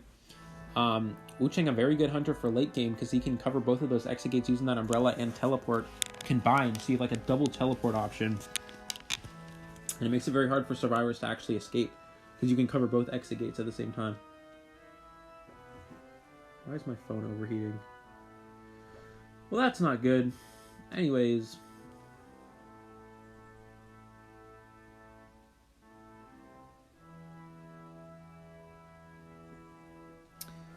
Anyways, guys, yep, we're just waiting for the next round now. I just got the coordinator skin. Hold on, guys. I need to flex my... Where's my coordinator? Hello, coordinator. There we go. You realize how long it took me to save up my spyglasses for this? I got to... Yesterday, I was at 999 spyglasses. And I was like, why can't I just buy this thing? And it was just... It was stupid, but I finally got it, so it's good.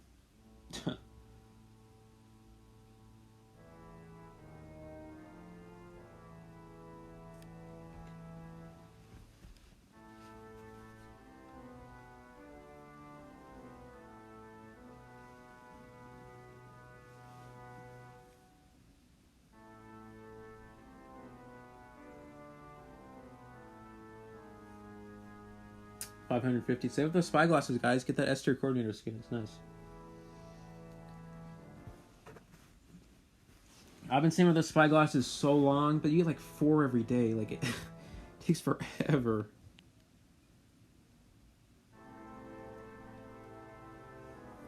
I just realized how empty my room is. I need to get more furniture in here. Anyways.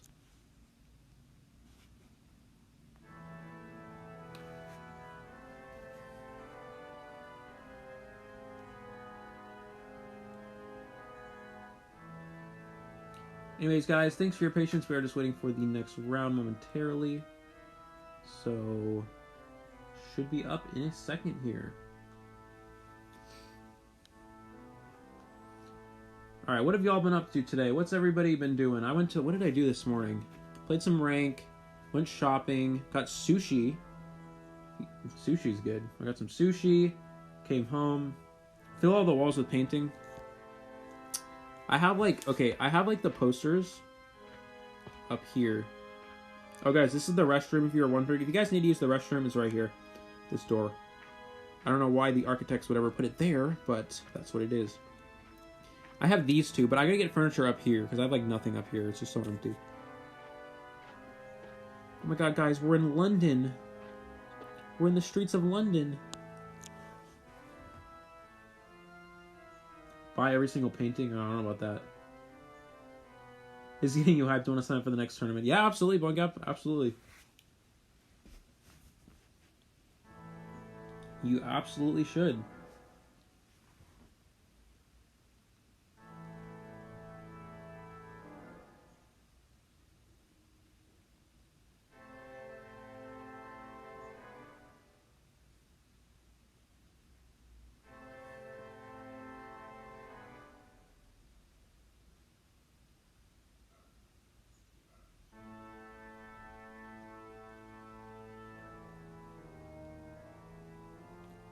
The bathroom would be so uncomfortable. Yeah, I know, right? Oh my god, there's a light. I didn't even see this. There's like a chandelier here. It's cool. Alright, here we go. Moving on to the next round here, guys.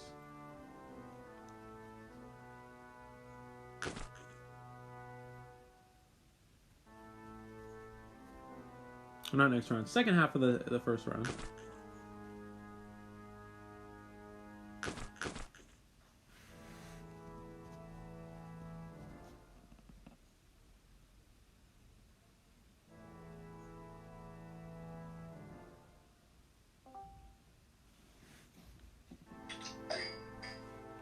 Okay. Cool. I got one in there and black ones right here. And I'm sorry, too. Perfect.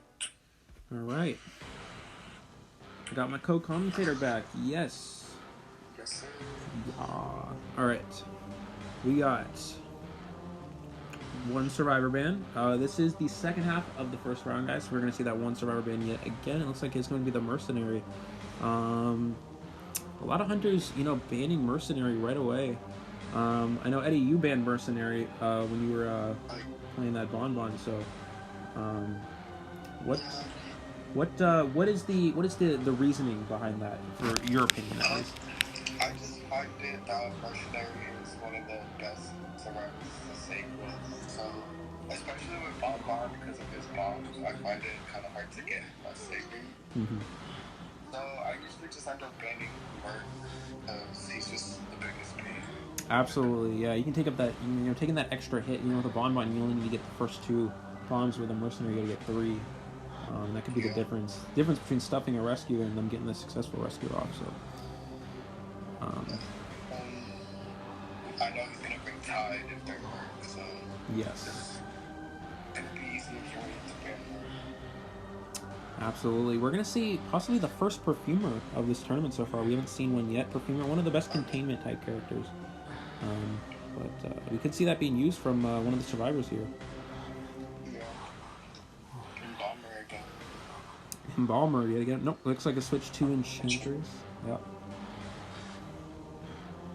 That seems like a solid team. Not really a good rescue besides Perfumer. Mm-hmm. Yeah, that is another issue. Again, no rescue character on this team composition. Perfumer can double as a container and a rescuer. However, it is a lot more difficult as Perfumer is not specifically built for rescuing. So, but do expect Tide Turner from this Perfumer if that is, going to be the rescue option for the survivors here. We do see the Seer as well. A Seer Perfumer combo is actually quite powerful in a lot of team compositions, and the reason for that is there are 2 ways that hunters go about chasing a Perfumer.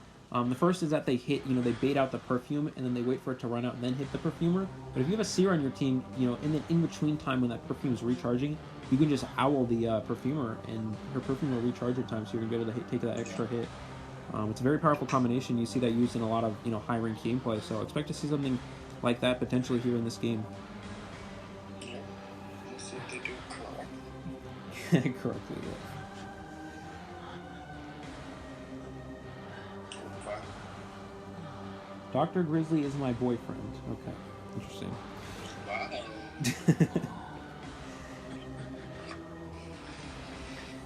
It looks like from the hunter, possibly violinist. You see violinist being the most common hunter in a lot of ranked gameplay nowadays. With that Bloody Queen nerf, she hasn't as strong as before, and you've seen this violinist kind of take over with that better cipher control, better better chase, better maybe not better chase necessarily, but better all-round control of the map compared to a Bloody Queen. Her mirror just takes too long to recharge, and violinist just has more tools available to him to get those wins. So. Expect to see violinist here, and it looks like that is the case for the hunter.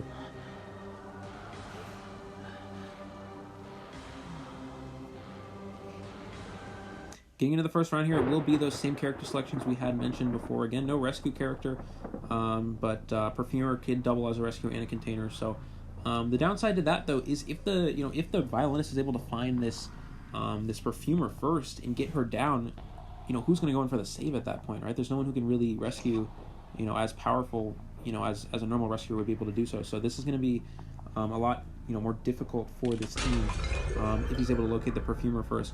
Actually, Embalmer isn't a bad character to have against a violinist. Violinist's map control isn't as strong as some other hunters. So, using that coffin, if there was to be a Embalmer, that could be, very good here. But they did opt to switch to that I believe Enchantress last second. So.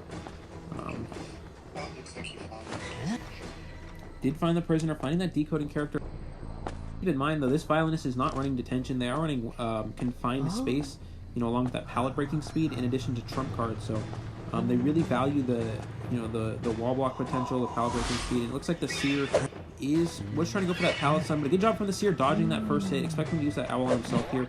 No, didn't. No, I don't believe the owl was back yet. Yeah, the owl is still, I think, circling the other survivors. So he did not have that as an option just yet. But we're going to see the violinist vault this window. Oh, I believe he might have lost the Seer, though. Yeah, I think he did. I guess confined space, so the arms fun. Yeah, there are a lot of windows on this map, especially in the ruined area and the factory itself. So you are going to see that come into play potentially here. We're going to see the violinist just break this connection. Doesn't want to have that stun option. Doesn't want to, allow the survivors to promote that cipher rush. So we're going to see him just tunnel the prisoner, though. But a very good job from that Seer. Losing the violinist, that's hard to do, is losing a hunter with peepers. Additionally, basement was in factory, so leaving that basement area could make the difference here. And this forces the hunter to transition to a new survivor, besides that Seer, which was already injured. So we're going to see what the prisoner can do, though, here.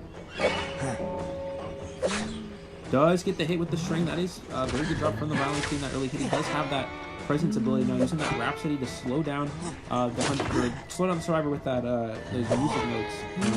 But I believe the prisoner still stacked. Oh, he should be able to land the string there. Absolutely gets the string through the pallet there. That is the issue of running into those confined areas against violinists, because they can just use that string to hit you. If you try to use that as a potential, kiting option, he eliminates that with that terrifying string. Now we gotta see. It looks like it is. Yeah, I think we're gonna see the Perfumer going for save. Oh, excellent string, gets the hit without able to use that perfume, and I don't think she can save now. No, she's not. We're gonna see the Enchantress have to come in for the rescue, and that's a huge deal breaker, because now the Perfumer doesn't have the perfumes available to her, and now she's taking that first hit. Oh wow, this is just domination from the violinist, getting that hit with the string.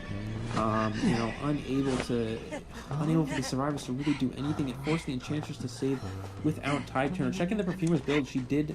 Oh no, the Perfumer's actually running broken windows. So I don't know if anyone on this team composition actually has Tide Turner. Oh wow.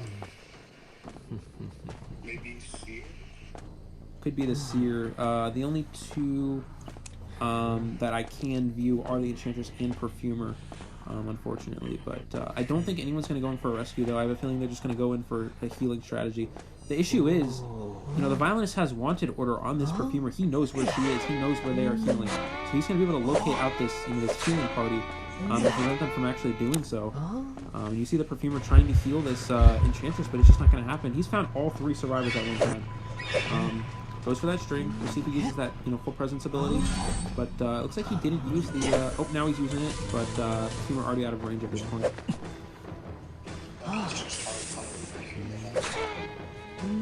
Absolutely. Does bait out that perfume. Let's see if she can perfume back. Oh, wow. Good job from the Perfumer.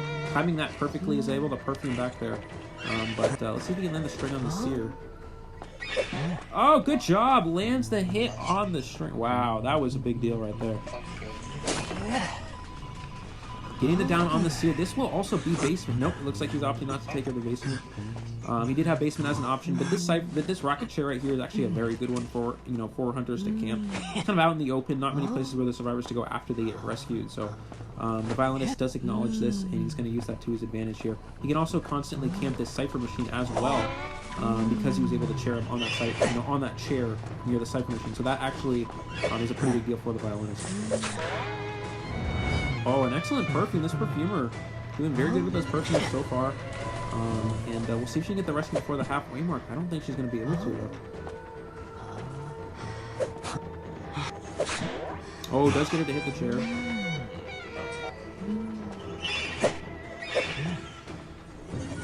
You do see the owl getting utilized now. The violinist is just going to hit into it here. Something to keep in mind is those music notes stay on the Seer. If they hit into an owl, those existing effects don't get removed. So he's still going to be slowed down by these musical stacks here. And he does land the string. Yeah, gets that down there.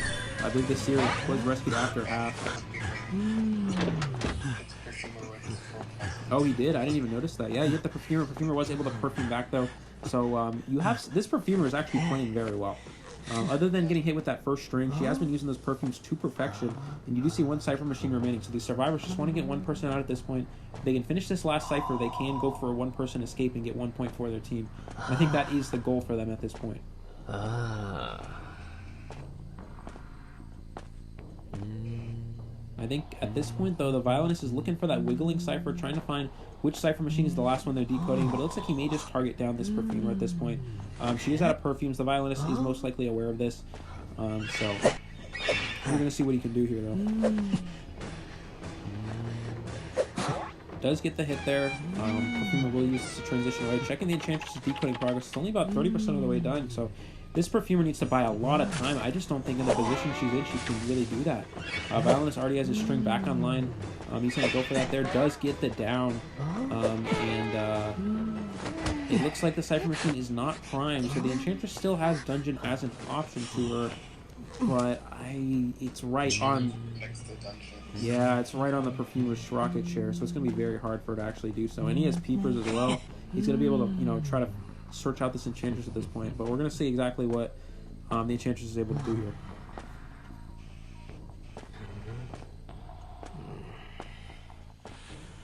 The violinist does acknowledge that the dungeon is here. It is a potential escape option for the Enchantress, so he's going to drop a peeper right in this vicinity. He's going to be able to see that Enchantress if she comes in from a distance. Does not have Tinnitus. This Enchantress doing a very good job of creating enough distance where the hunter isn't able to pick up that Tinnitus. Oh, but now he does. He's able to, he realizes she's nearby. This is going to be very difficult. He does have one more peeper available for him to drop down as well, so we're going to see, though. The Enchantress with 2 stacks, if she could potentially build up a third one, she will be able to escape using that, what we call a flare gun stun, but I just don't think she's going to be able to get that third one.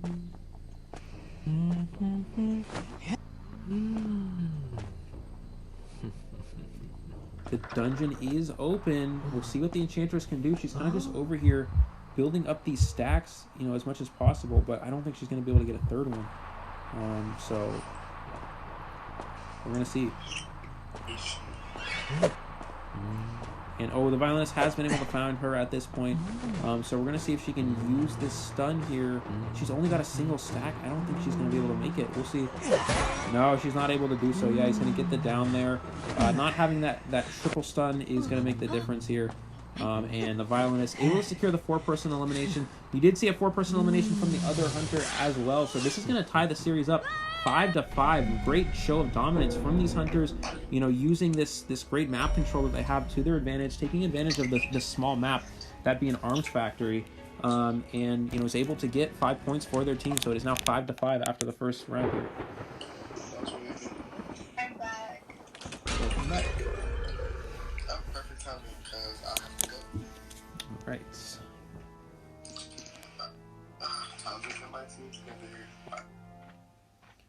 All right, I'm gonna grab more water real quick. Give me like 30 seconds. I'll be right back.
Okay, I'm back.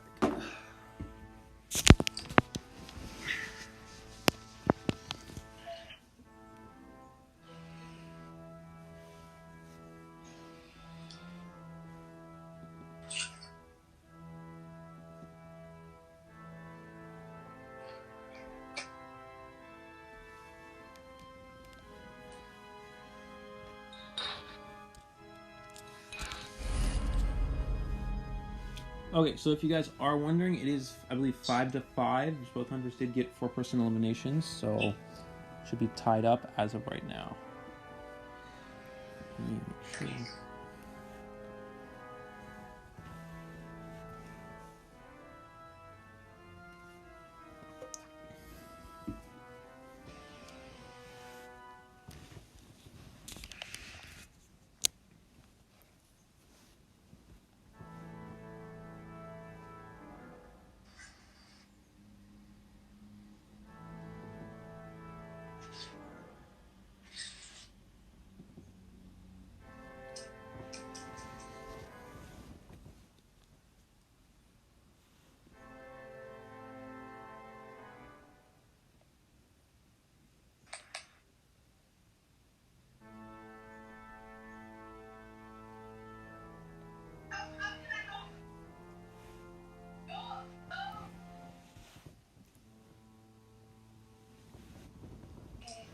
Okay. All right. Moving into the next round here. Looks like the next map will be Ever Sleeping Town. This is a newly added rank map.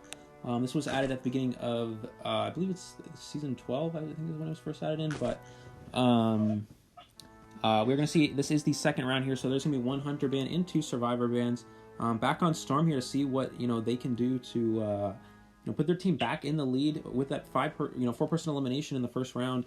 The other hunter was able to tie it, so we're gonna see if they can propel themselves into the lead here, and that it's really gonna see it's really gonna make the difference. Looks like the Bloody Queen is going to be the hunter of choice for these survivors to ban. We did see Wu Chang perform very well in the first round, so not opting to ban that Wu Chang could make a big deal here, but really don't want to have to deal with that Bloody Queen, and that is understandable. The fact that you can go through walls to hit survivors is pretty overpowered.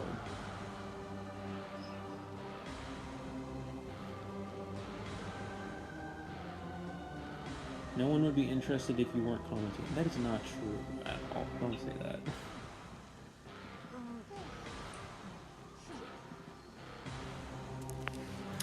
From the hunter side, it looks like we're going to see the Priestess ban, which is totally reasonable. Priestess is by far the most broken survivor for this map. Ever Sleeping Town has so many walls, so many second-story buildings where Priestess can just use to her advantage with those portals, making it very hard for a hunter to actually catch up to her and knock her down. So banning that Priestess is a completely understandable ban. Mercenary as well. These survivors don't really want to have to, or this hunter doesn't really want to have to deal with the double hit option. And they want to be able to stuff rescues if possible. We should expect to see a Seer here, but possibly not the case. There was no Seer in the first round, or there was, I believe, but looks like they're opting to use Embalmer instead here, so that's going to be interesting for sure.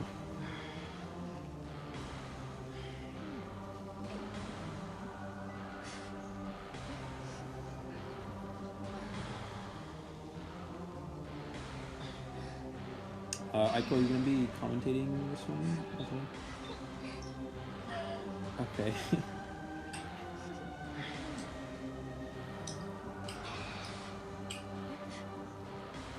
Looks like the character selections are in. It's going to be that Enchantress, Coordinator, Embalmer, which we saw almost get used in the first round, but opted not to. But Embalmer, one of those survivors that isn't really used a lot in competitive gameplay, but against something like a Violinist who doesn't have incredibly good map control, the Coffin could come into play if placed properly on the map. So we're going to see if that is the place, and it is going to be the Violinist selection for the Hunter here. So this Embalmer could make the difference in the game, believe it or not. It's not something I thought I'd ever say, but you never know here. And it looks like we're going to see the Violinist get that what we call corner house.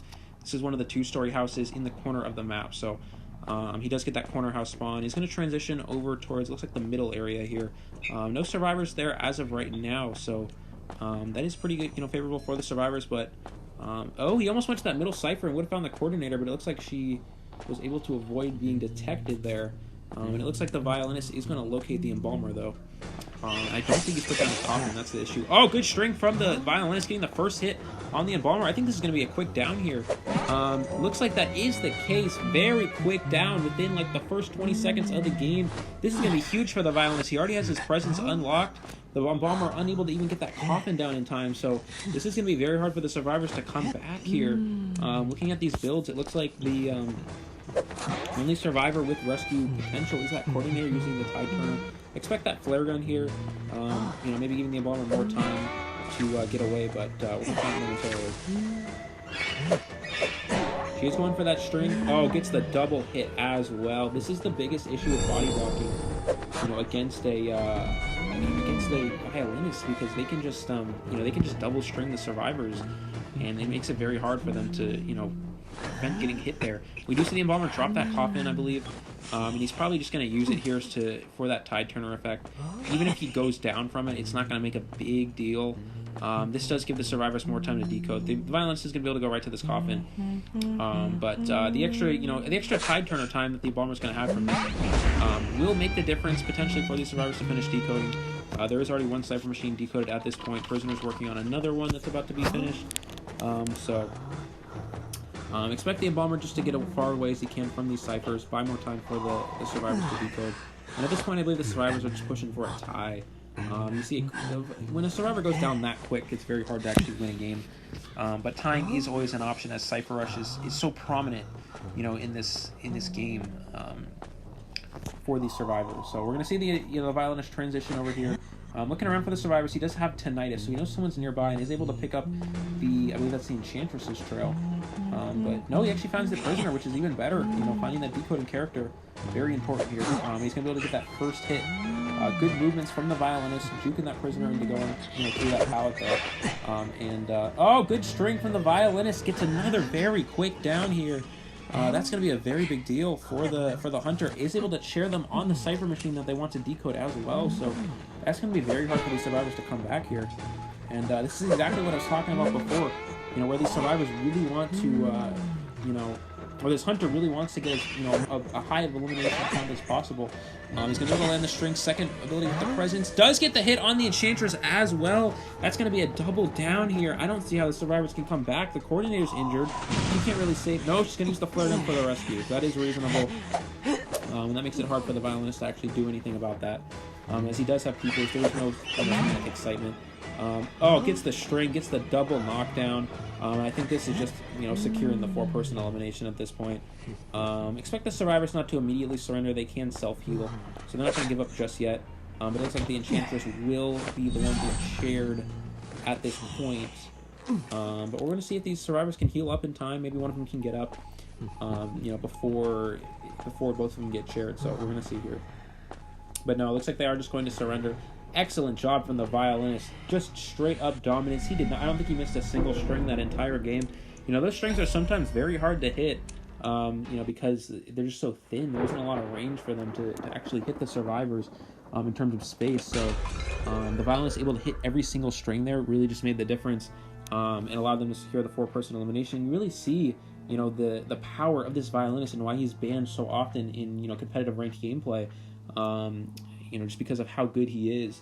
and how much potential he has to get quick downs on survivors and quick camping as well. He's able to get that string hit on the Enchantress Preventer for Roman for the rescue, and that made a huge difference in this game.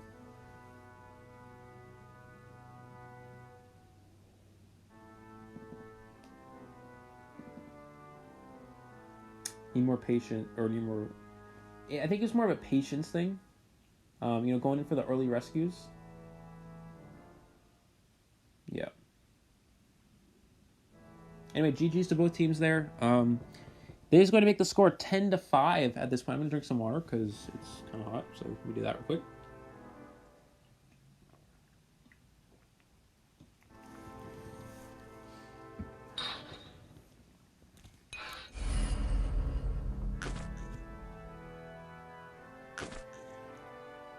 You're scared for tomorrow? Don't be scared. It will be okay. Everything will be good. Don't worry.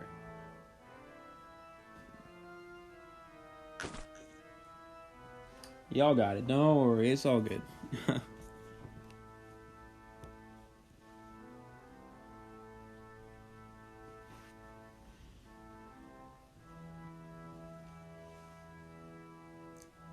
Tomorrow is high tiers. Yes, that is correct. That is correct.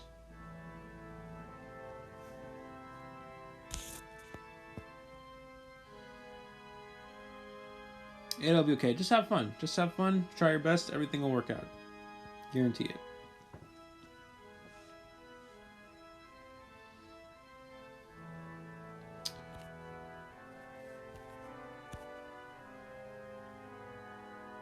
What range are the high tiers in? High tiers are Sabertooth and up and Mammoth and up.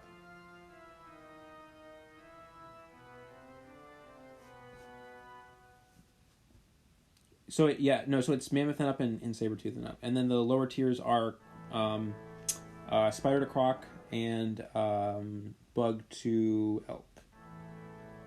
Yeah, so tier 4 and above. And then tier 3 and below is what we're watching right now. Yeah, that's right.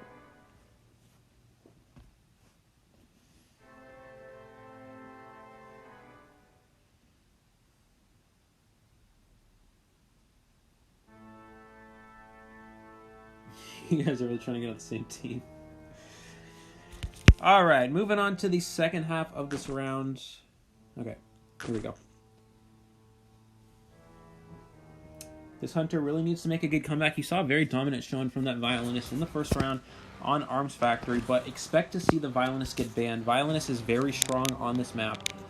Ever Sleeping Town is one of the most survivor-based maps in the game, but Violinist is one of those hunters that can really, force survivors to kite in narrow areas, which allows them to use that string to get the free hits. So we're going to expect to see that Violinist get banned, as he was able to get that 4-person elimination in the first round anyway, so it looks like that is the case. Violinist will be banned.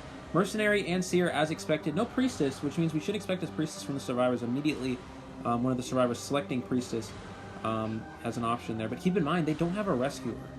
They don't have a Rescuer, and it looks like, could we be seeing a Photographer? I'd be very excited. If we see a Photographer, guys, I'm about to go crazy. I love seeing Photographer. That is one of my favorite hunters to watch play and to play with. He's so much fun. But we're going to see momentarily if that is the case. We might have a photo, Eddie. This might be... Yes. Might see that too.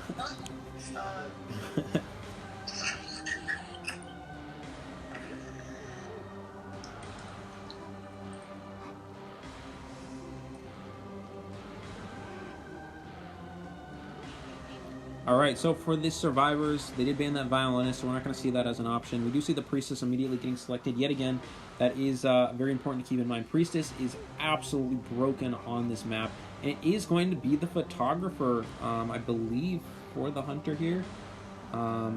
Photographer is very good on this map. The problem is memorizing the spawn locations, especially for a lot of, for a newer map like Ever Sleeping Town. Is a lot harder, but once you get those down, it's very good for Photographer players.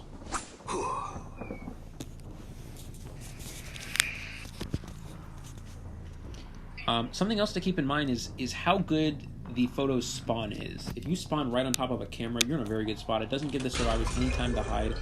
If you spawn a pretty good distance away from a camera, it's very hard, to find survivors on that opening photo world. And it looks like that is the case. He's going to get a not very good photo spawn. He's going to have to walk a pretty good distance to get to that camera. And that's going to make it so the survivors may have time to hide here. Expect him to just go straight into the photo world here, and that is going to be the case. Something to keep in mind, the tram actually keeps running in photo world. I didn't even notice that, but that's an interesting interaction. Anyways, he is going to be rotating over towards this middle area. Heading over to the area we called Old Gate, and he actually finds the Priestess right away here, so expect him just to immediately knock down this photo image of Priestess, and he's going to go search around for other survivors to potentially injure, and then he will eventually chair the Priestess before this photo world ends, so she will go down in the real world, forcing the survivors to heal her before they continue that, that decoding progress. Looks like he is walking around here. The perfumer in that photo world, telling the rest of the survivors where the photographer is, so there's no risk of any terror shock. This is very good gameplay from the survivors, and he's going to be able to get the Priestess on the rocket chair before the photo world ends. We'll see if he's able to actually find her, but I don't believe that is the case. The Priestess went down in a second-story building, so that's going to be very hard for the photographer to find. I don't think they're going to be able to do that. And the Priestess is one of the fastest healing characters in the game. So, looking at the build, he's actually using teleport. So that's interesting. You do see blink used a lot with photographer players, but really, he relies on that photo world damage and doesn't think he needs blink, I guess. Is what's going to be happening here. Is using that pallet breaking speed. Photographers break pallets very fast, and if you had blink here, you'd be able to get the down in the Enchantress, but is using that wall block and pallet breaking speed. Photo breaks pallets so fast, and on top of that, using the extra pallet breaking speed is just so good for him. First photo world down, he's on to the second one now, and no survivor has gone down yet. So that is very good. If you can have no survivors get shared within the first two photo worlds, you're in a very good position. Looks like he's going to teleport to a cipher, tries to go in the real world, but nobody is there. And these survivors are playing this absolutely perfectly. I mean, the communication between them, avoiding this photographer at all times, is making the difference in this game. He's going to go and check out this second story. And it looks like that is the case. This is going to allow him to find the location of the mechanic, so expect the mechanic to transition away momentarily, and that is the case. She's going to leave this area. She doesn't want to get, have any risk of the photographer finding her. Mechanic, not a very good kiting character. She has that decreased vaulting speed, as well as decreased pallet throwing speed, so you really don't want to get found if you're the mechanic.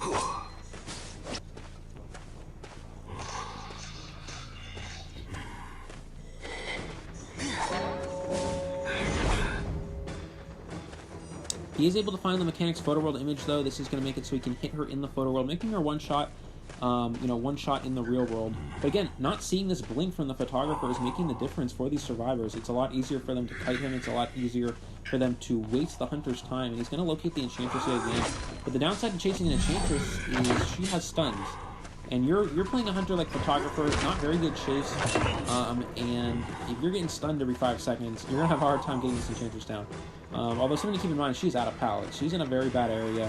Let's see if this photographer can card trick. He's going to go for it. Enchantress uses another stun, but she is out at this point, so I believe we'll be able to get the down momentarily here. And that is the case. Checking the Cypher Machine progress at this point, though, the Mechanic is about to finish hers, the Priestess is about to finish one as well, and the Perfumer about 50% of the way done with theirs. So these Cypher Machines are going down very quickly here. Expect them to be down to one Cypher Machine pretty soon. But the problem is the Perfumer is the main rescuer on this team composition, and it looks like he's just going for the teleport. We'll see if he can get the play on the Perfumer. No, oh, he goes for the he goes into the real world to try to hit the Perfumer, unable to drop the perfume in time, and that's going to cost her a free hit there. So that's going to be pretty unfortunate. And he's just going to go ahead and tunnel down this Perfumer. We'll see if anyone actually goes in for the rescue. I think it's the Mechanic that might be going. No, it looks like it is the Priestess, actually. Oh, wow. I don't know how that hit. Gets the hit through the pallet there. You see that, they see that very big hitbox from the photographer getting the down there. And the survivors were in a very good position to start the game, but now this photo is really make it up for this lost time by going after these ciphers, protecting any decoding progress that these survivors can, manage to pull off. But he's doing a very good job of playing around that.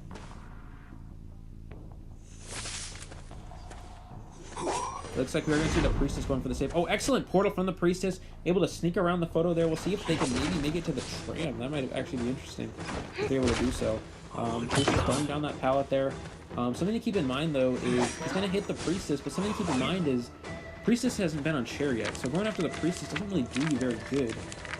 There is one Cypher Machine remaining, though. It is about 90% of the way done. I think the Survivors are on a very good spot to win this, unfortunately. The Photographer, going after that Perfumer instead of camping that rocket chair really made it hard for them to actually win, or for them to actually get anyone down, because you have to go after a new Survivor every single time, and that's just one less person on the chair. They're going to hit this Perfumer. They're going to pop the final Cypher Machine. Yep, just like that. The Perfumer's going to get up with that speed boost. Going to be able to transition, get this pallet down most likely. And... oh, no, she threw the pouch onto the wrong side. So the Photographer can actually chair and teleport on an exit. Oh, Enchantress goes for the stun, just trying to buy time. This is a little risky, though, because now the foe can go after the Enchantress. We will see, though, what he opts to do.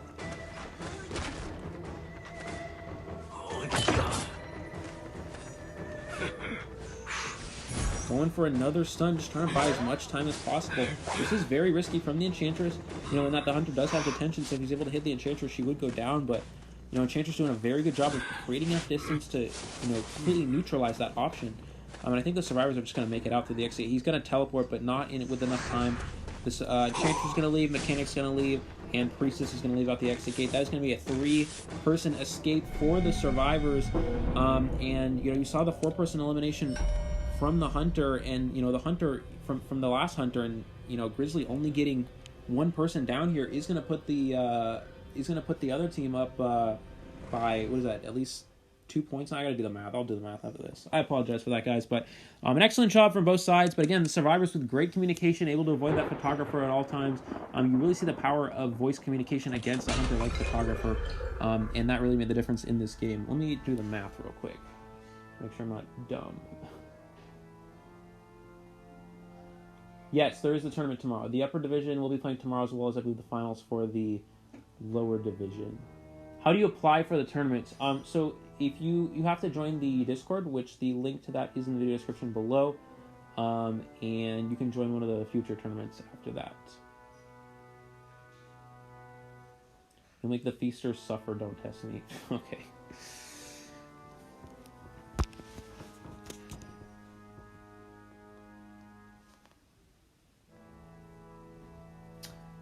Okay, let me do quick math real quick. So it's 10 to 5. So it's now 13 to 6, I believe, at this point. I need to drink more water now.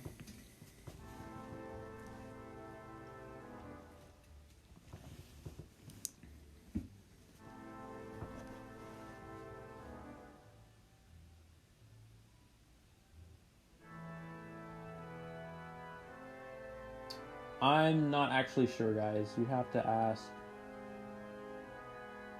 Yeah, I'm not actually sure. You'd have to ask Echo.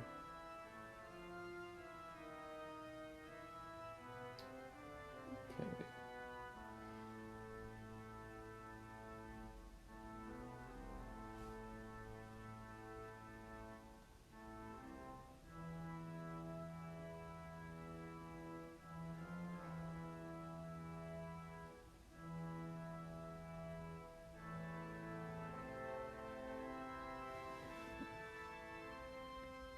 Yeah, I think so. I think how it's going is the lower tiers play in the finals tomorrow, and then the upper tiers will play right after that.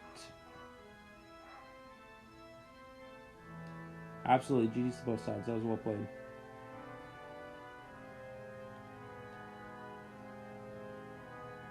Perfumer hard counters photo. This is going hard if the Perfumer is aware what she can do. So Perfumer doesn't hard counter. She is a strong counter. I wouldn't say hard, but she is a good counter. And that if you do hit the Perfumer in the photo world, she can perfume back right before it ends. And that makes it so she doesn't take that, that half of damage that she would from the photo world. But she is a strong counter for sure. So if you're the Photographer and you locate a Perfumer in the photo world, you have to share her, or else or she's just gonna perfume back and remove that damage you dealt in the photo world.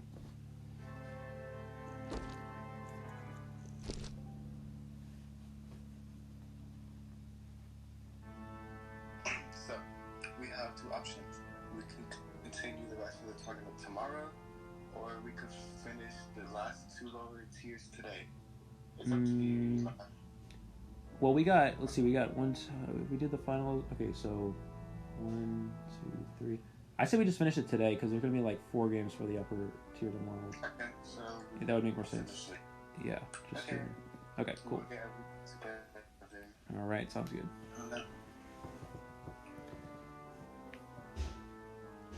All right, guys, so it looks like we are going to be finishing the lower tiers. The finals for the lower tiers will be today. We're going to do that now. We do have 5 teams in the upper division, so that is, how many rounds would that be? 1, 2, 3, 4. 4 rounds tomorrow for the upper division. If we did the finals tomorrow, that would be 5, and only 2 today. That wouldn't make any sense. So we're going to go ahead and do the finals for the lower division right now, I believe.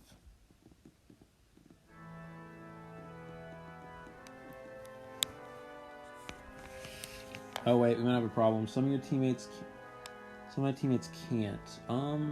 Okay, that might be an issue. Let me tell IDV.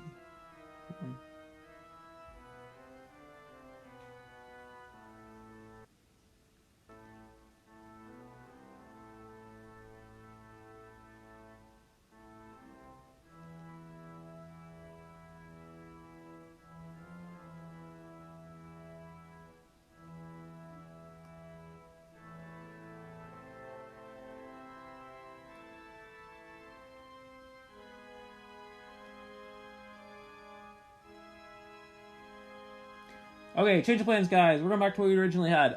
Because some of the teammates, I believe, for the lower tiers team that is in the final, are unable to play as of right now.